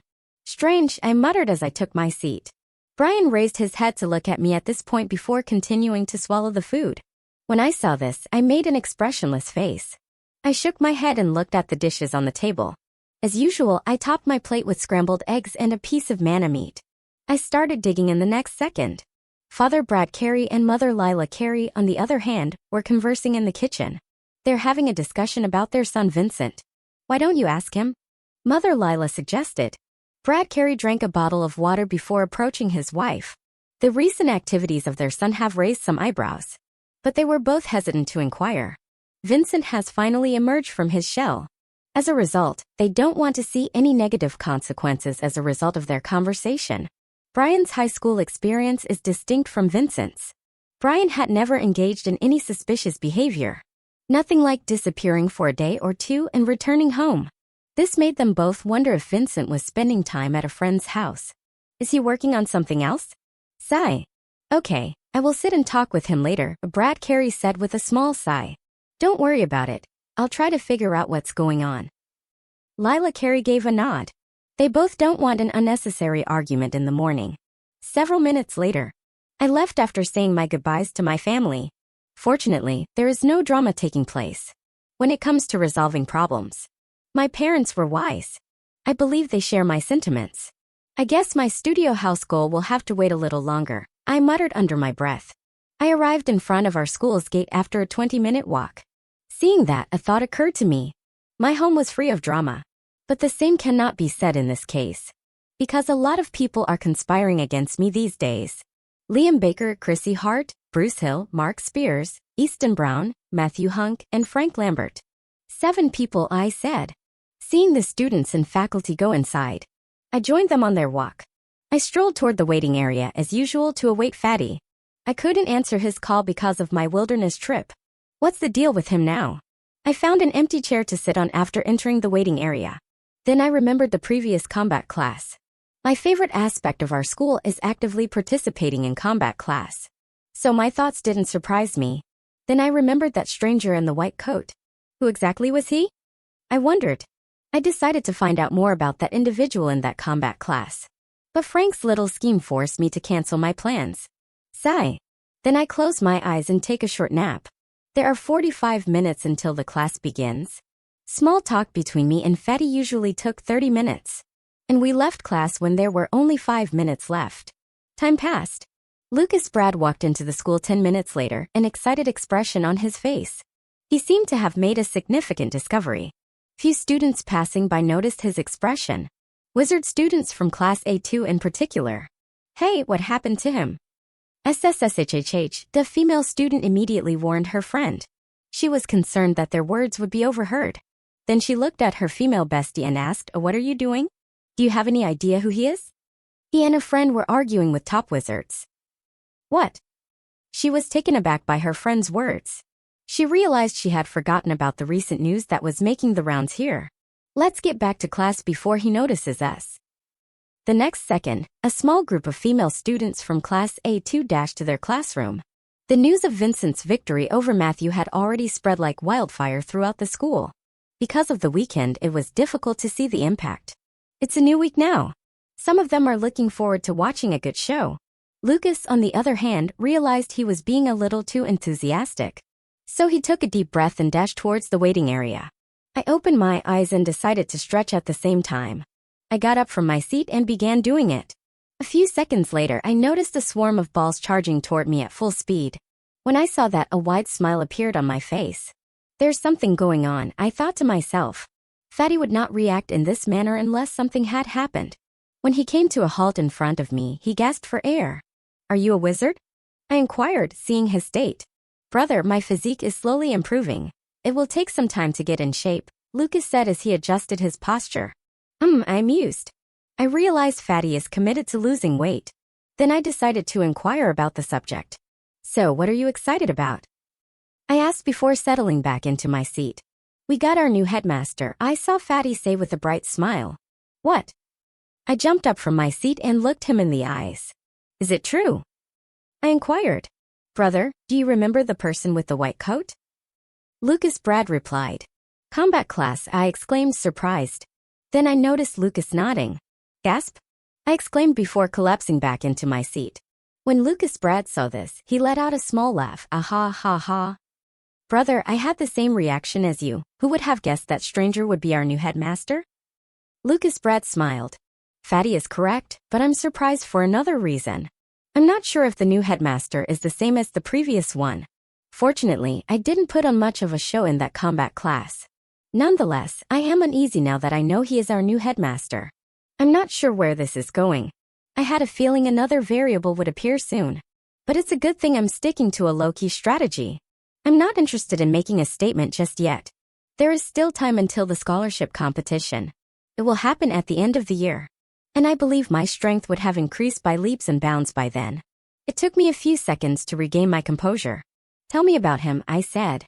Lucas Brad nodded and began to tell what he had learned thus far. After 5 minutes, my eyes twinkled with delight. Chester Nixon, I muttered to myself. What is surprising is that Fatty was unable to gather any additional information other than the fact that the new headmaster was brought by our chairman. He talked about the chairman rather than the new headmaster. I got up from my seat, shook my head, and said, Okay, it's time to go. We can talk about it later. Then we both exited the waiting area and made our way to the A-rank building. As we walked into class a few minutes later, I was met with a scrutinizing gaze, as was customary. I noticed that the stares were more intense this time. It's most likely related to Matthew's defeat. Then, without looking at them, we took our seats one by one. Serious discussions were taking place all around me. The majority of their conversation revolves around our new headmaster. Brother, Liam is staring at you, Lucas pointed out. When I heard that, I said, Just don't look back, it will ruin your mood. I gave him a quick glance before entering the classroom.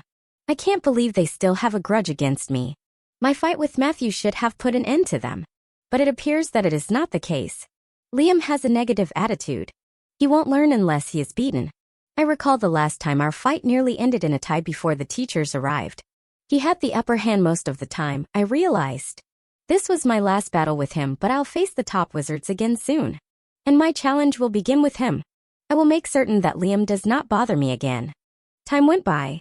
The classes went on as usual with little drama. The uproar caused by the new headmaster's appointment subsided as well. The students returned to their normal selves too. Buzz. The last class of the day ended several hours later. The piercing bell rings throughout the school. Students began to exit the third classroom one by one shortly after. I walked out of the classroom with Lucas. After leaving the school, we parted ways. I soon found a nearby air car and boarded it.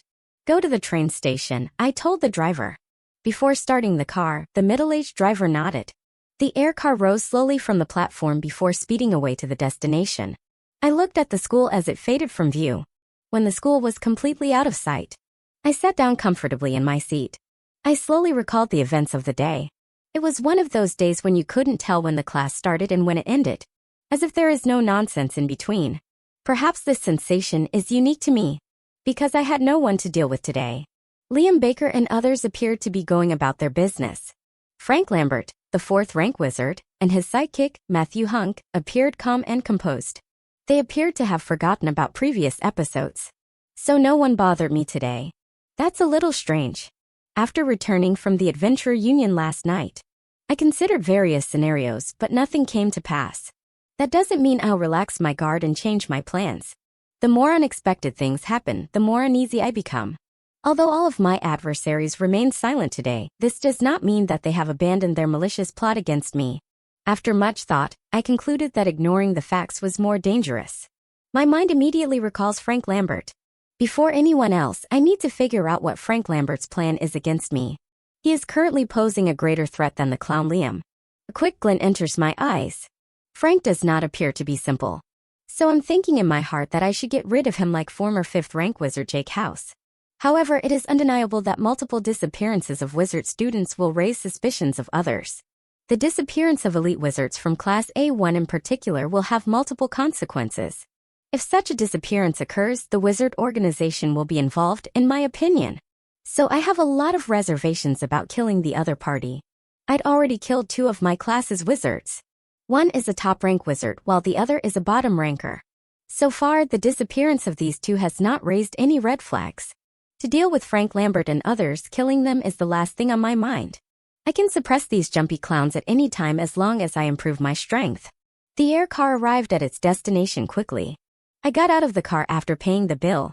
After a few minutes, I boarded the train and took my seat. This time, I messaged my parents honestly about my trip to the Claudia gym. I'm sure this message will make them feel uneasy. So I decided to show them my hunting license later. That way, they won't have to worry about me unnecessarily. Then the image of Bob Stokes appears in my mind. Tomorrow will be an exciting day. I'm hoping to find the abandoned site on the vast plains. I closed my eyes and decided to wait until the train arrived at its destination after gaining some clarity in my thoughts. After 2.5 hours, I arrived at the Claudia gym. This time, the office personnel recognized me. So, without much discussion, I reserved the mana chamber for 4 hours. My balance is now 1,000 after I paid 2,000 alliance points. I didn't regret spending that much money. Taking into account a 1% increase in core progression/hour inside the mana chamber. This sum of money is insignificant in comparison to such progress. My chest tightened unexpectedly the next second. It's not an injury, but rather a forewarning. Why do I have the feeling that something unexpected is going to happen? I walked into the hall, shaking my head. I entered the room a few minutes later. I then entered the access code and entered the room. The door behind me automatically shut. I felt a vibration shortly after that. I know highly concentrated mana will enter in a few seconds. When I realized this, I walked to the center and sat cross-legged. Following that, every second counts, my eyes gleaming with dealing as I consider my future progression. I closed my eyes and began practicing the gravity arc method. Time passes. A few seconds later, highly concentrated mana filled the entire room. As the timer began to tick, I gradually began to immerse myself in my practice method. I began to absorb the gray mana energies that were all around me. As a result of the gravity arc method, the gray mana is absorbed by my body and eventually settles in the mana core region after circulation. After 4 hours. Buzz. The timer expired and the mana stopped flowing into the chamber. When I heard that, I opened my eyes. I couldn't wait to see my status panel the next second. I felt like I had made significant gains in strength. I decided to check my status with high hopes. System, show my stats panel. I instructed the system. Strong ding. The host command is recognized/strong. Strong ding. Level up system/strong. Strong status panel/strong. Strong host name, Vincent Carey/strong. Strong magic power, gravity/strong. Strong mage level 1 limiter/strong. Strong 1.5 years remain to level up/strong. Strong mental method, gravity arc, running/strong. Strong grade, earth/strong. Strong running mode, automatic/strong. Strong rate of absorption, 80%/strong. Strong gravity core status, 6%. Progressing/strong. Strong 5.5%/month/strong. Strong core formless/strong. Strong mana power 700/strong. Strong mana capacity 700/strong. Strong talent top bottom upgradable/strong. Strong color pale orange/strong. Strong strength 37/strong. Strong speed 36/strong. Strong stamina 38/strong. Strong vitality 78/strong. Strong intelligence 32/strong. Strong soul power 29/strong. Strong constitution 30/strong. Strong mental power 33/strong. Strong spells 3/strong. Strong a 1. Gravity field 2. Gravity push 3. Gravity pull/strong. Strong slots filled 3/strong. In front of my eyes, a massive status panel appeared. My gaze was drawn immediately to the core progression. What? My head felt like it had been struck by lightning. My face tightened as I realized there hasn't been much improvement in strength as I had hoped. What happened? I told myself. Then I examined the other characteristics. The increase in attribute points did not surprise me. Some attributes improved by 4 points, while others improved by 3 points. I believe my week-long practice must have played a role. That's why I received 4 points to boost my strength. There is a progression in all attributes. But I didn't notice any kind of core progression. I meditated for 4 hours. However, I only saw a 3% increase in core progression. It shouldn't be 1% per hour of core development. A quick glint enters my eyes. Then something occurred to me.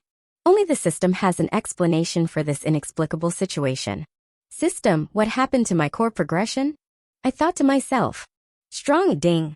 The voice of the host has been recognized. /strong. Strong ding. The host has reached the daily core progression limit.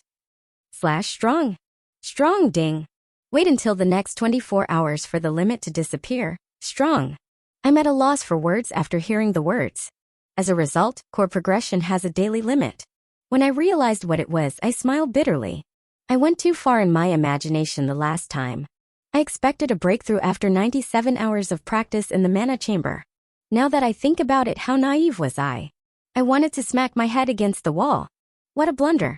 I devised a strategy based on my previous assumption about core progression. Damn, I gritted my teeth in frustration. I can't imagine what would happen if I offended someone by thinking I could get a breakthrough after 97 hours of practice inside the mana chamber. My earlier uneasiness in my heart vanished as a result of this realization. No wonder I had a bad feeling earlier. My poor judgment could have made me suffer. But, thankfully, I've realized my error. If everyone with top-tier talent could advance at this rate, Frank, Victoria, Danny, and Brent Dale would have reached level 2 by now. It's no surprise that they're still in Class A, one because the daily core limit slows their progress. Otherwise, they would have graduated after completing level 2. However, a 3% increase in the core progression is not a bad thing. However, this is only possible if you have a mana chamber for daily use. This also led me to believe that the backgrounds of the top wizards were not as frightening as I had imagined. They may face similar difficulties as I did. Like having difficulty in access to highly concentrated mana. As I realized the significance, a glint flashed into my eyes. It was an even playing field. So the day is not far away when I will be able to outperform top wizards. But then I took a look around the room. The Claudia gym is not only a local tyrant. Above all, it must have a terrifying background. When I realized this, a cold shiver ran down my spine. I left Claudia's gym a few minutes later. Still, I couldn't get the disappointment out of my head. I know very little about wizardry. In school, they only teach the fundamentals. Inquiring about mana core formation and the distinction between talents is difficult. For example, various technical matters weren't taught in school. It appears that some knowledge can only be obtained at the academy. I noticed many air cars nearby shortly after exiting the building. They are currently awaiting customers to pick them up. When I noticed this, I walked over to one of the cars and jumped inside. Time passed. I boarded the return train successfully 20 minutes later. My mind is now preoccupied with a variety of thoughts. I'm particularly interested in the core progression of the top 3 wizards. System, does everyone have a similar core limit? I asked about the system in question. This is a thought that bothers me greatly. I'm hoping the system can respond. In this way, it prevents me from having the wrong idea in my head. In the next split second, I heard a familiar sound in my head. Ding! The host's voice is recognized. Ding! Host, wizards have different core limits. Hearing that, I inquired again, is it based on talent? Ding! Host, talent is one of the factors. Ding! Other factors affect core limits. Ding! Such as mage power, mental method, and body constitution. Ding! For further knowledge, the host has to wait for the next update. After hearing that, my eyes glowed with surprise. Again, I had a look of comprehension on my face. Take, for example, Easton Brown. Unlike me, he must rely on various potions to progress. As a result, his core progression will differ from that of others. Then my lips formed an arc. Why hadn't I noticed this before? As a swordsman wizard, Victoria has a different core limit. As stated by the system, the wizard's magical power also plays a role in it. System, is it possible for everyone to have the same progress rate as me? I asked about the system in mind. Ding. Host, the system can't find the answer. Ding. Wait for the next update. Hearing that, I had dark lines on my brow. But I quickly grasped the overall situation. When it comes to the wizardry path in this world, talent is the most important factor. Aside from that, other minor factors influence wizard advancement. A quick glint flashes into my eyes after I gain some clarity in my thoughts. I've made it clear in my mind that I will not compare myself to others. Some lucky wizards in this world may come across super relics like me. They will make tremendous progress if they obtain the relic. So comparing myself to others is pointless. With that, I pushed these entire thoughts to the back of my mind. Because of it, the little unease that remained in my heart was also swept away. Time passed. After 2 hours, I arrived at my house. I've mentally prepared myself to face interrogation by my family. The door creaks open. My parents and older brother were sitting on the couch as expected. 3 of them appeared to be waiting for my arrival. Everyone turned to face me when they heard the door open. When I noticed this, I went up to the couch and sat beside my brother. I noticed that everyone has a worried expression on their face. My father's words came to me before I could say anything. "Vincent, where have you been?" Brad Carey asked sternly. Mother Lila Carey, who was sitting next to him, had a disappointed expression on her face. Brian was the only one who seemed unconcerned. When he heard his father's words, he looked at his younger brother with a puzzled expression. Sigh.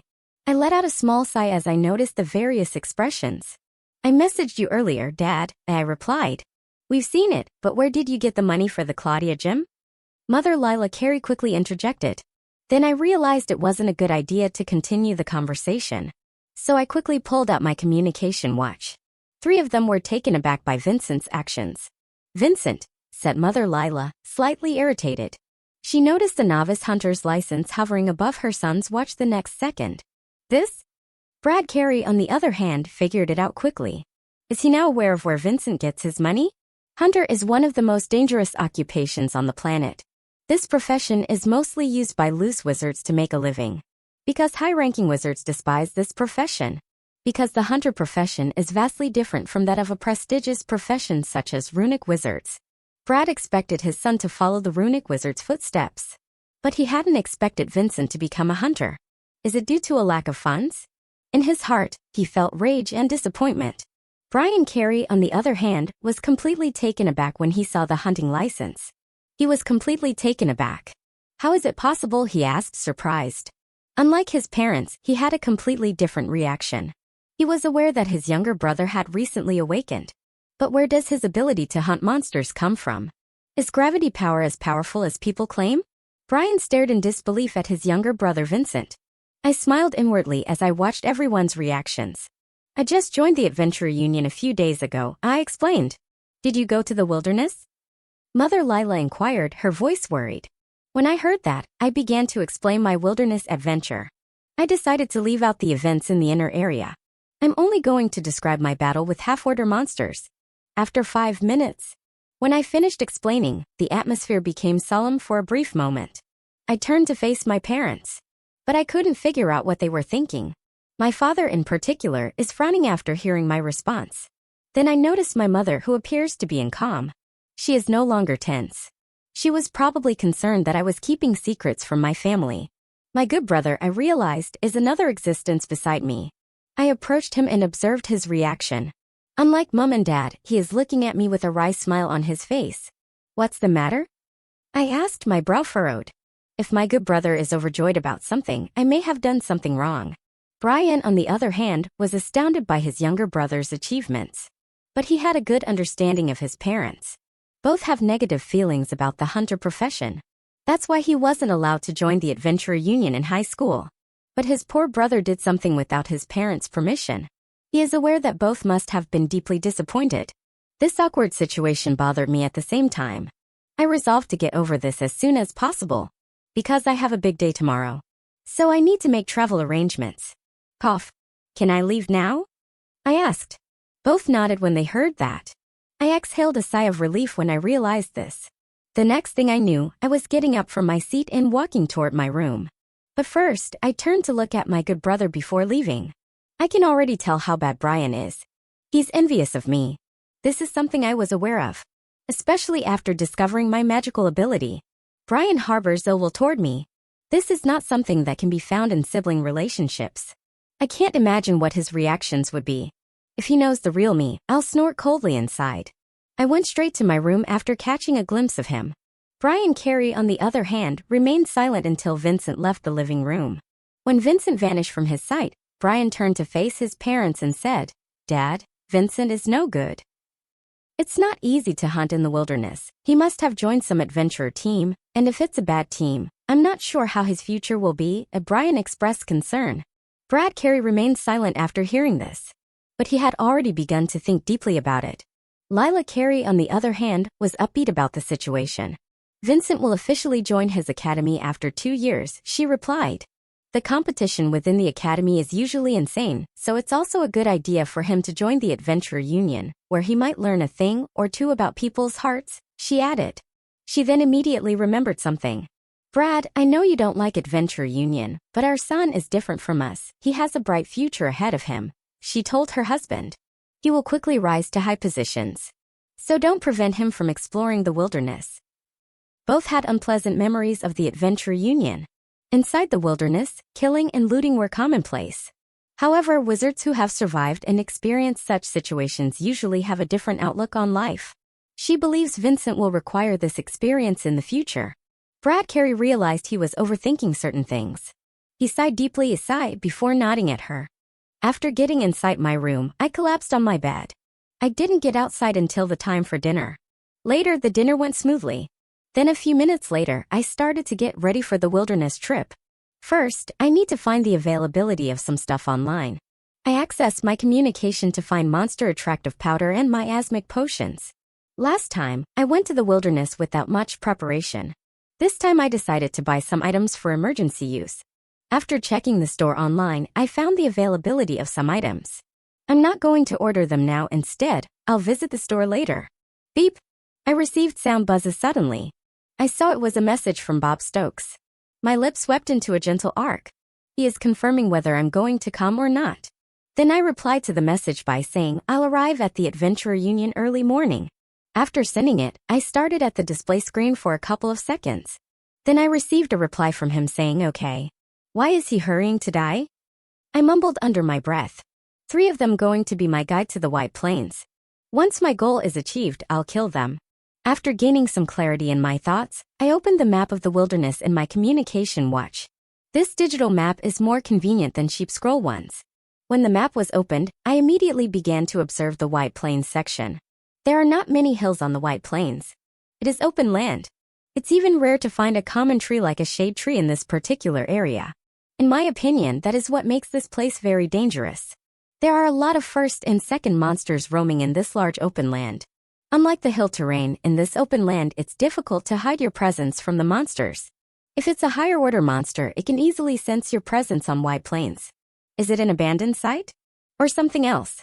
Why do I have this feeling that the abandoned site is completely different from my imagination? But anyway, I won't go deeper into the woods. That's the hunting place of second order monsters. It's okay to visit that place first, then I'll slowly make up the follow-up plans. Time went by. After getting ready, I walked out of the home quietly at midnight. I booked an air cab a few minutes ago. It will shortly arrive. So I waited in front of my house.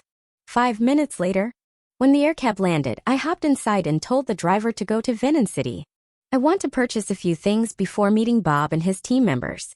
Then I sat back in the seat comfortably. 2 hours later, the air cab entered the airspace of Venom City. The air traffic is slightly higher compared to the Red City. Seeing that, I told the driver to land at a nearby air platform. Then the air cab flew towards a certain location.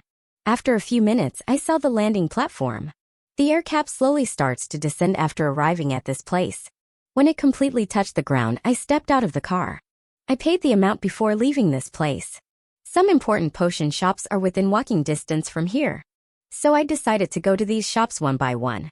On the way, while walking past the crowd, the image of Mom and Dad flashed before my eyes. I know if I didn't let them know, they will be worried after seeing my disappearance. So to deal with the situation, I set a timer message. The message will be sent automatically to my parents at 7 a.m. It is exactly an hour before breakfast. I have typed that I'm going early to school due to some urgent matter. I hope this will be enough to convince them. Then putting these thoughts behind my mind, I continued my walking. 1 hour later, I exited this medium-sized potion shop. After wandering around different places, I was finally able to collect the necessary items. But unfortunately, I have spent most of the money. Now I only got a few alliance points left in the bank account. Beep! A notification sound buzzes all of a second. Hearing that, I know it was from Bob Stokes. They arrived so soon, my eyes gleamed with surprise as I saw the message. The Adventure Union is a walkable distance from here. I decided to go on a walk. In this way, I can also check whether they have arrived with additional members. Then I sent a reply message saying I'll be there in a few minutes. 3 of them believed that I'm a local person. So if I delay any longer, it will raise their eyebrows. The building of the Adventure Union comes into sight a few minutes later.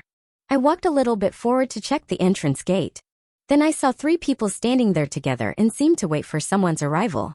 No one is around them, I muttered. Then I spent a few minutes making sure that no one was suspicious around them. After confirming it, I walked toward them. On the other hand, Bob is discussing with his friends. Bob, when are we going to kill Kevin? Peter inquired. Hearing that, Bob replied. He said that he saw some purple flowers. If it's true, then we have to wait for a while, he added further. A quick glint flashes into his eyes. After meeting with Kevin, he went back home immediately. Then he spent a couple of hours searching and finding the information about the purple flowers. Surprisingly, there are many magical flowers with similar characteristics. So he couldn't tell which one was Kevin describing. But he makes sure to remember all the details. Bob decided to inquire about Kevin about that magic flowers later. Hearing their conversations, Gary said with a chuckle, Peter, don't forget we need to hunt a few monsters as well. If you ask me, I'll say Kevin will be good bait for us. After saying that, he burst into laughter, ah ha ha. Hearing that, Bob also laughed with them.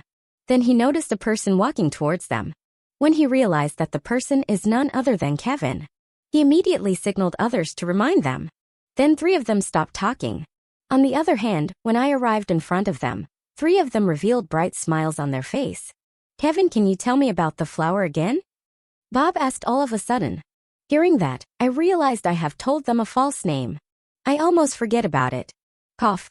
Bob, I have only seen a purple color mist above the flowers, I said with a cough.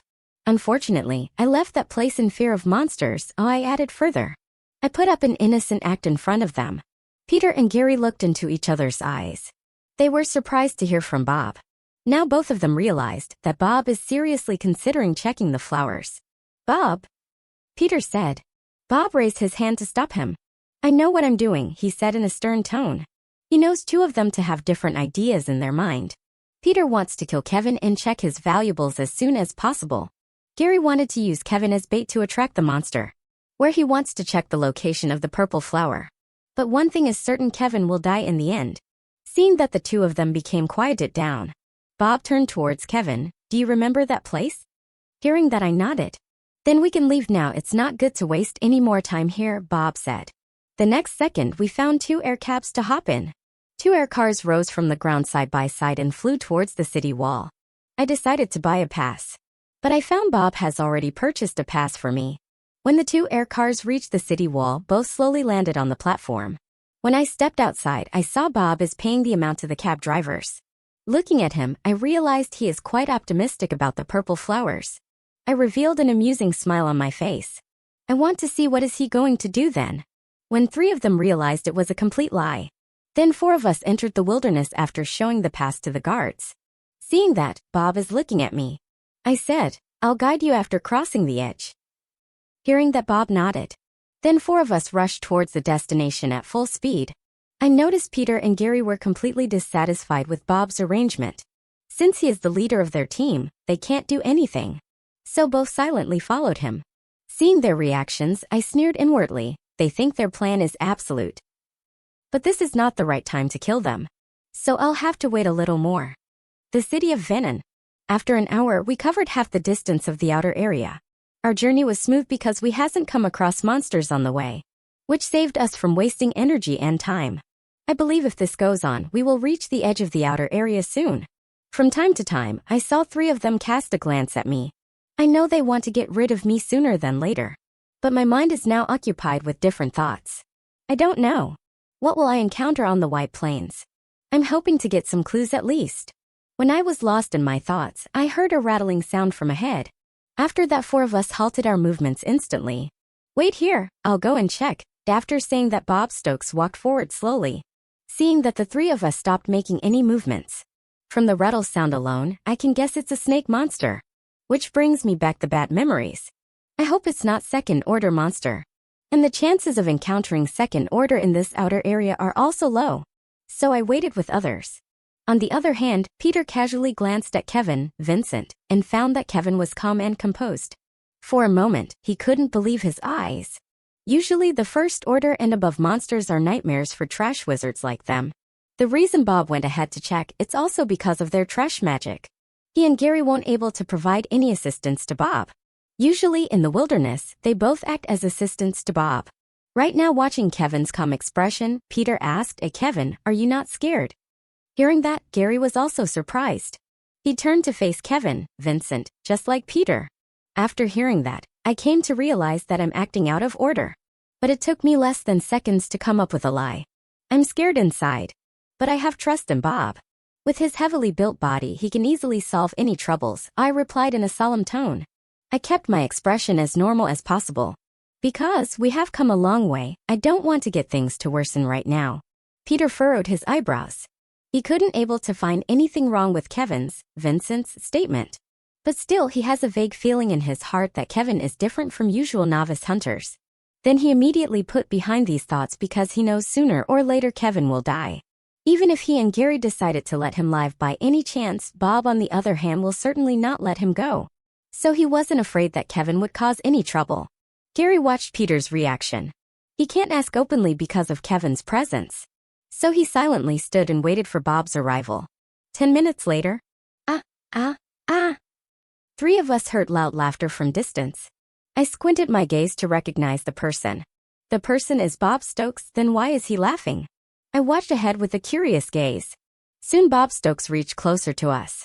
When he arrived in front of us, he opened his palm to show us a brown color crystal gem.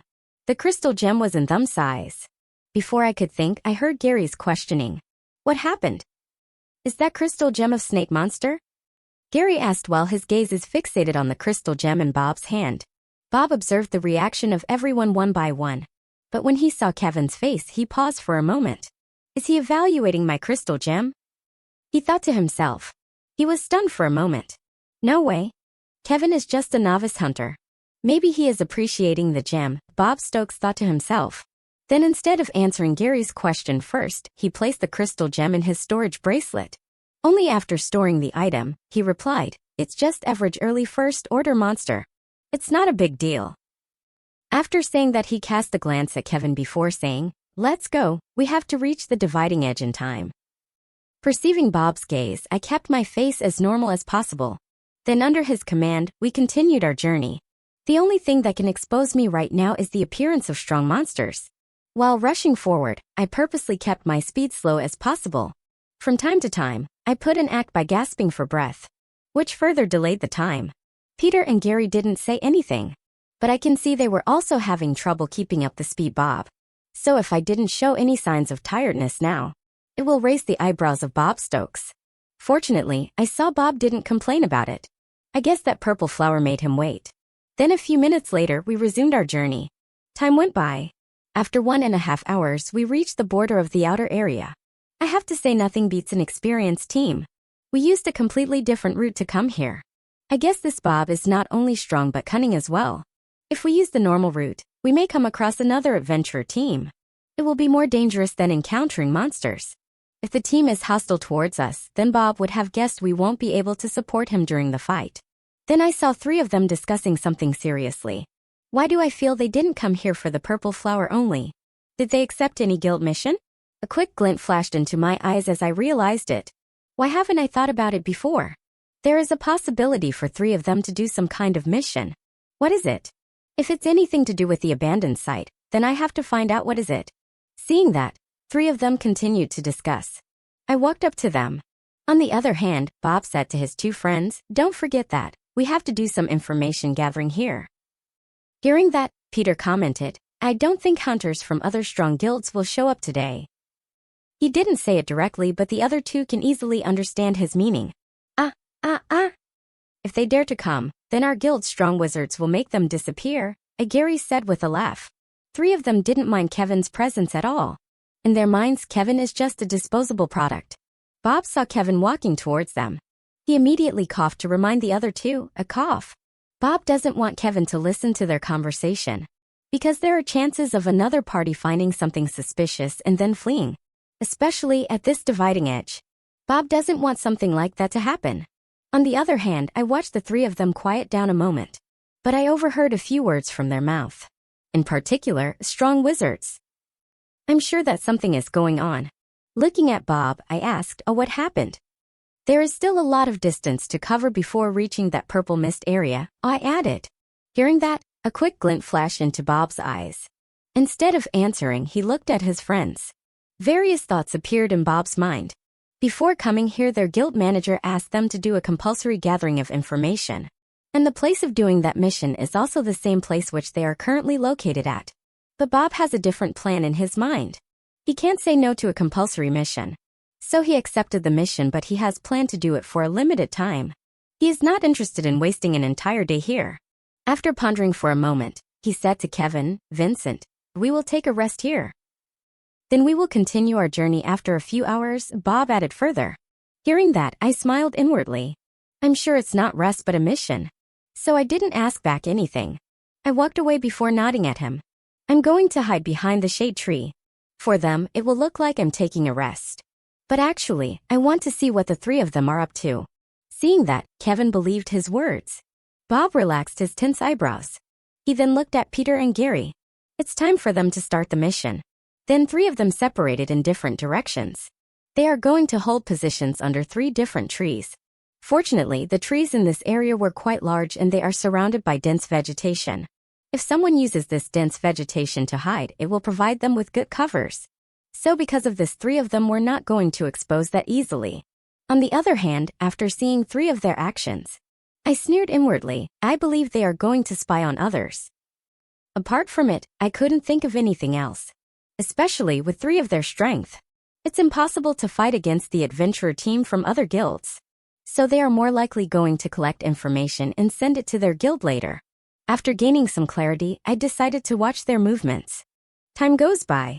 So I haven't seen anyone crossing the dividing edge to venture inside the inner area.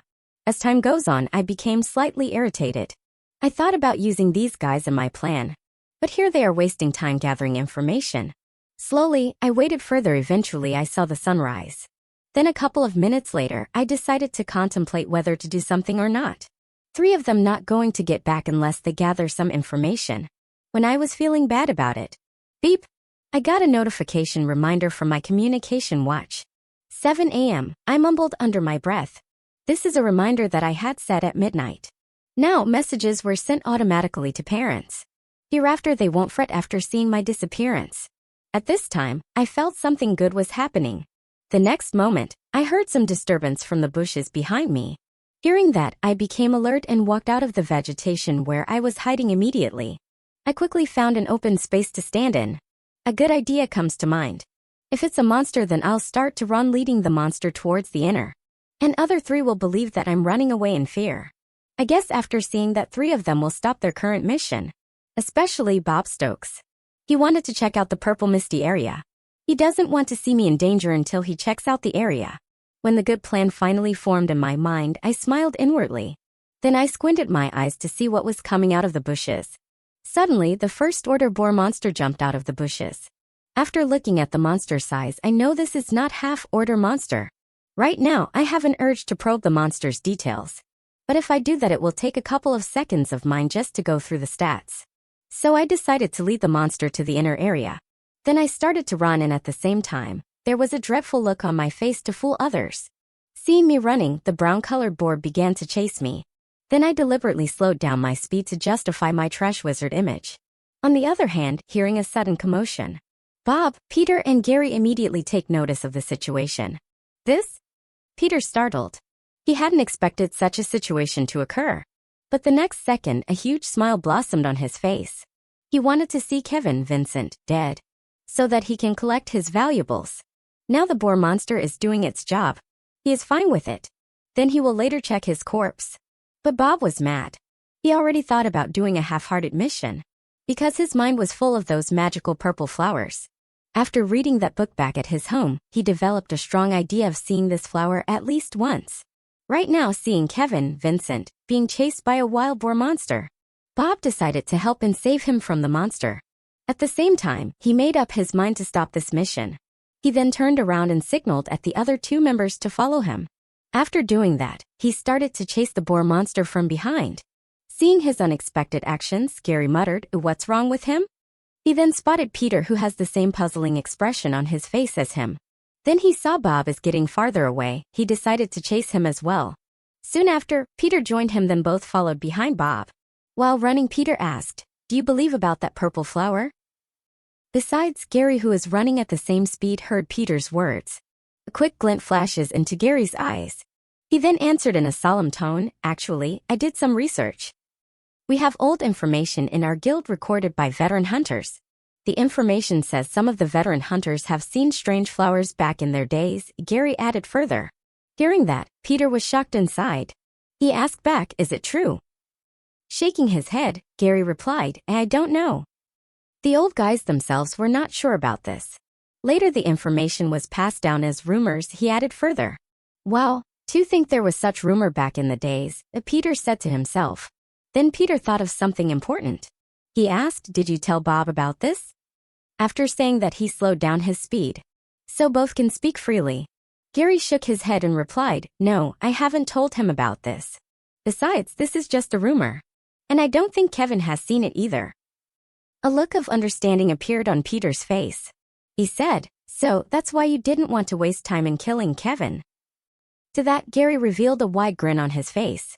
Seeing that, Peter said with a laugh, "Ah ha ha, let's speed up a little bit." On the other hand, Bob Stokes already caught up with the boar monster. After reaching the monster, he immediately went for a kill.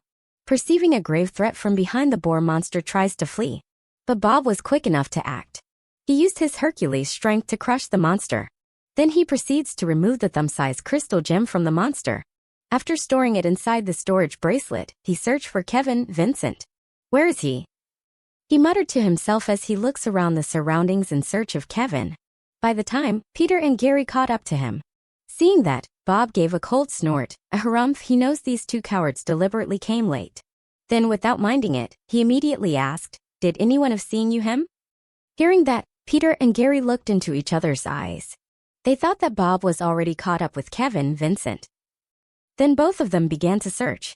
On the other hand, a little farther distance from the three of them, I watched their movements closely. When Bob was busy handling the monster, I took that opportunity to rush forward.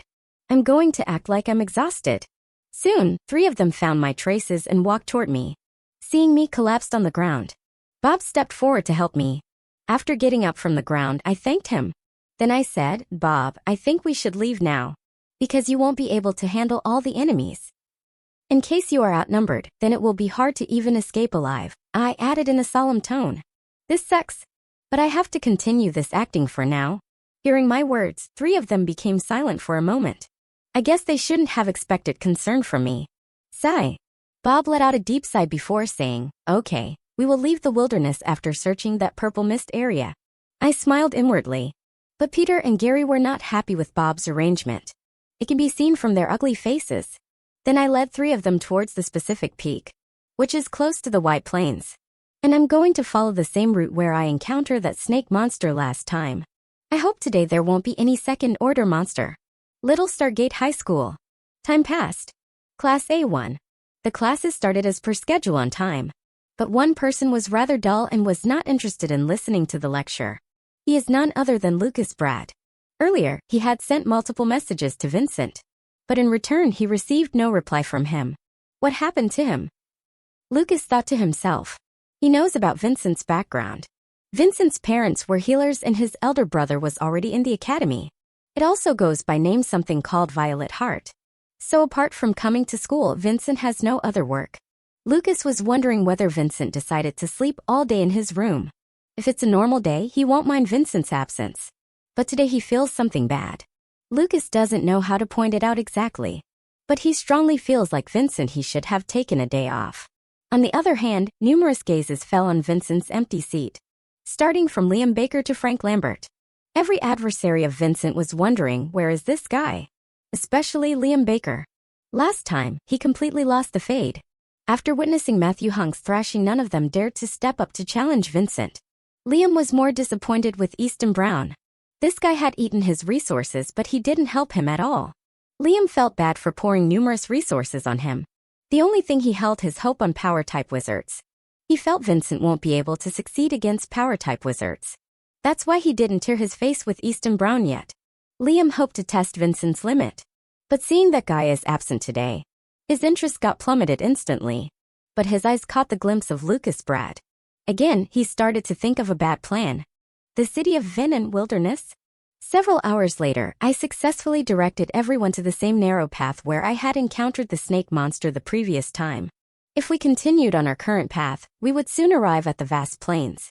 So far, no one has asked any questions, and 3 of them have followed me silently. At the same time, I'm considering what I'll do once I reach the vast plains. It would be preferable if I could obtain some information about the abandoned site. Even knowing the general location of the abandoned site will be beneficial. We are currently on the wilderness's southern edge. The broad plains are located in the center. I learned from their earlier conversation that the strong wizards from their guild will be visiting the vast plains of the central region. I'm hoping to find their tracks. That way, I'll be able to learn more about the abandoned site. When I was lost in my thoughts, debating the next step of my plan, Bob, Gary, and Peter began to have reservations. Bob's brow furrowed as he noticed some hints. He is aware that this path will lead to the wilderness's central plains. Nothing but death awaits them if they venture into the central part of the wilderness with their current strength. He couldn't figure out what Vincent, was up to. Does he know anything about the vast plains? Bob thought to himself. Bob is currently debating whether or not to abandon their plan. He won't be able to save others if he comes across a second-order monster on the wide plains. After saying that Bob had stopped running, Kevin said, "Kevin, stop." When Peter and Gary heard that, they did the same. They both looked at each other in understanding. They've realized Bob's patience has run out. So they're going to kill Kevin now. As he imagined the valuables inside Kevin's storage bracelet, Peter's eyes twinkled with delight. Gary was the same way. He was relieved that this situation was coming to an end, because he has noticed that they are gradually making their way deeper into the woods. He was concerned that they would encounter powerful monsters. He thought they must leave as soon as possible. Gary asked, "Are we going to do it?" without waiting for Peter's response. In search of an answer, he turned to Bob. Bob signaled him to wait after hearing that. He still harbors some lingering hopes. He hopes Kevin remembers something and can provide some concrete information. He'd already taken a huge risk by refusing to participate in their mandatory intelligence-gathering mission. So he's not interested in learning that the existence of the Purple Mist area is a lie. Simultaneously, however, after witnessing their abrupt behavior, a cold glint enters my eyes. Why am I taking you guys with me? So far, they have not provided me with any useful information. It's preferable to kill them and travel to the vast plains myself. This thought appeared in my heart for a brief moment before dissipating. I decided to find out what they were thinking right now. Then I approached them slowly, a puzzled expression on my face. "What happened?" I inquired. I noticed 3 of their expressions. I can tell just by looking at them that they don't want me alive. I can see a lot of hostility in Peter's eyes in particular. Without regard for Peter and Gary's expressions. In search of an answer, I turned to Bob. It is entirely up to him whether he wishes to die now or later. "Kevin, where did you see that purple flower the last time?" He asked in a commanding tone this time. He didn't care about his demeanor any longer. Kevin will spill everything, even if he has to be forced to do so, Bob thought to himself. My face creased slightly as I heard his words. Because I was aware of his strategy, I took a quick glance at 3 of them one by one. Instead of responding, I approached 3 of them. I cast a spell when I was 5 meters away from them. Gravitational field. A tremendous gravitational force appeared out of nowhere in the next second. 3 of them were immediately put under pressure. Creak. What? This unknown pressure terrified Peter. The tremendous pressure instantly brought him to his knees. The bone-crushing noise can be clearly heard. The pain caused by the tearing of flesh exacerbated his condition. He had no idea the seemingly innocent young man was the culprit. He is not at all a trash wizard. This unknown power is more potent than ordinary magical abilities. Kevin had been underestimated. Worse, they were calculated from the beginning by Kevin. This sudden realization terrifies him more than anything else. Gary, on the other hand, was astounded. He couldn't figure out what was going on. In contrast to Peter, he was crushed to the ground. It was difficult for both of them to even raise their heads. The crashing sound came from Gary's side, and Peter heard it. He realized Gary had been hit hard. If this continues, both will die within a few minutes. Bob was the only person who could save them from this situation. So he strained his neck to catch a glimpse of Bob. When he accomplished this, he noticed something that caused his feet to stagger. This? In a surprise, his eyes widened. Thud. He lost his balance as a result of the staggering. He, like Gary, was smashed to the ground by gravitational force. His surprise came from none other than Bob Stokes. Bob, like the other two, was suffering from the gravitational field. He found it difficult to move around his feet. On the other hand, I'm seeing the results of my newfound strength. I couldn't stop myself from observing 3 of them. Gary and Peter passed out. Their trash magic will be rendered ineffective. Furthermore, their physical condition was deplorable. They will die in a few minutes as a result of the excessive bleeding. Finally, I focused my attention on Bob Stokes. I saw him struggling a lot. I laughed when I saw that. Bob Stokes' mind was blank at the moment. He was completely taken aback. He was unable to process the situation in front of him. Kevin, Vincent, appears in front of him. "Who are you?" Bob inquired. "Exactly what do you want?" Unlike his previous commanding tone, his voice has a slight tremble this time. His heart has been tightly gripped by an unknown fear. When I heard that, I didn't respond right away. I'm more intrigued by his endurance. Unlike others, he does not make a bone-cracking sound. That means his bones were much stronger than I thought. "System, look into Bob's details," I told System Mind. Ding. The host's command is recognized. Ding. Level up system. Status panel. Target's name Bob Stokes. Magic power strength. Mage level 1 limiter. Weapon core status 10%. Mana power 260/300. Talent low top. Color deep yellow. Strength 31. Speed 33. Stamina 32. Vitality 31. Intelligence 32. Soul power 31. Constitution 33. Mental power 31. Mental method bronze body method low grade. Spells 2. 1. Heavy fist 2. Bronze defense. A large status panel appeared in front of my eyes. Then I started going over the statistics one by one. As my assumption proved correct, a glint flashed into my eyes. He is a pure power-type wizard, and his magical power corresponds exactly to the name of power-type wizards. Then, despite his lack of talent, I saw them. He managed to increase core progression to 10%. His characteristics were 1 or 2 points lower than mine. As a result, the outcome remains uncertain. There is a chance that the situation will improve if I fight him with my body strength. Fortunately, this probe function was available to me. Now that I understand his strengths and weaknesses, there is nothing to be afraid of anymore. Then I noticed the names of his 2 spells. It does not require an explanation. I can tell from the names that the first is an attack spell and the second is a defensive spell. 2 spells aren't going to be much of a threat to me. I can easily defeat him if I avoid engaging him in close combat. By that time, I closed the status panel. Gary and Peter were already on verge of death. On the other hand, Bob also noticed the state of his 2 friends. They are going to die. "Damn you," he roared hysterically in his heart. Seeing that, I continued to stabilize the field. My mana reserve is enough to handle them without breaking a sweat. Puff. Gary spat blood from his mouth the next second. His vitality points are gradually dwindling. The vitality points eventually hit rock bottom a few seconds later. Gary had completely lost his breath after that. Seeing this, I focused my attention on Peter, whose vitality points were also dwindling. I decided to wait for his death before approaching Bob. Bob, on the other hand, believed he had reached the end of his life.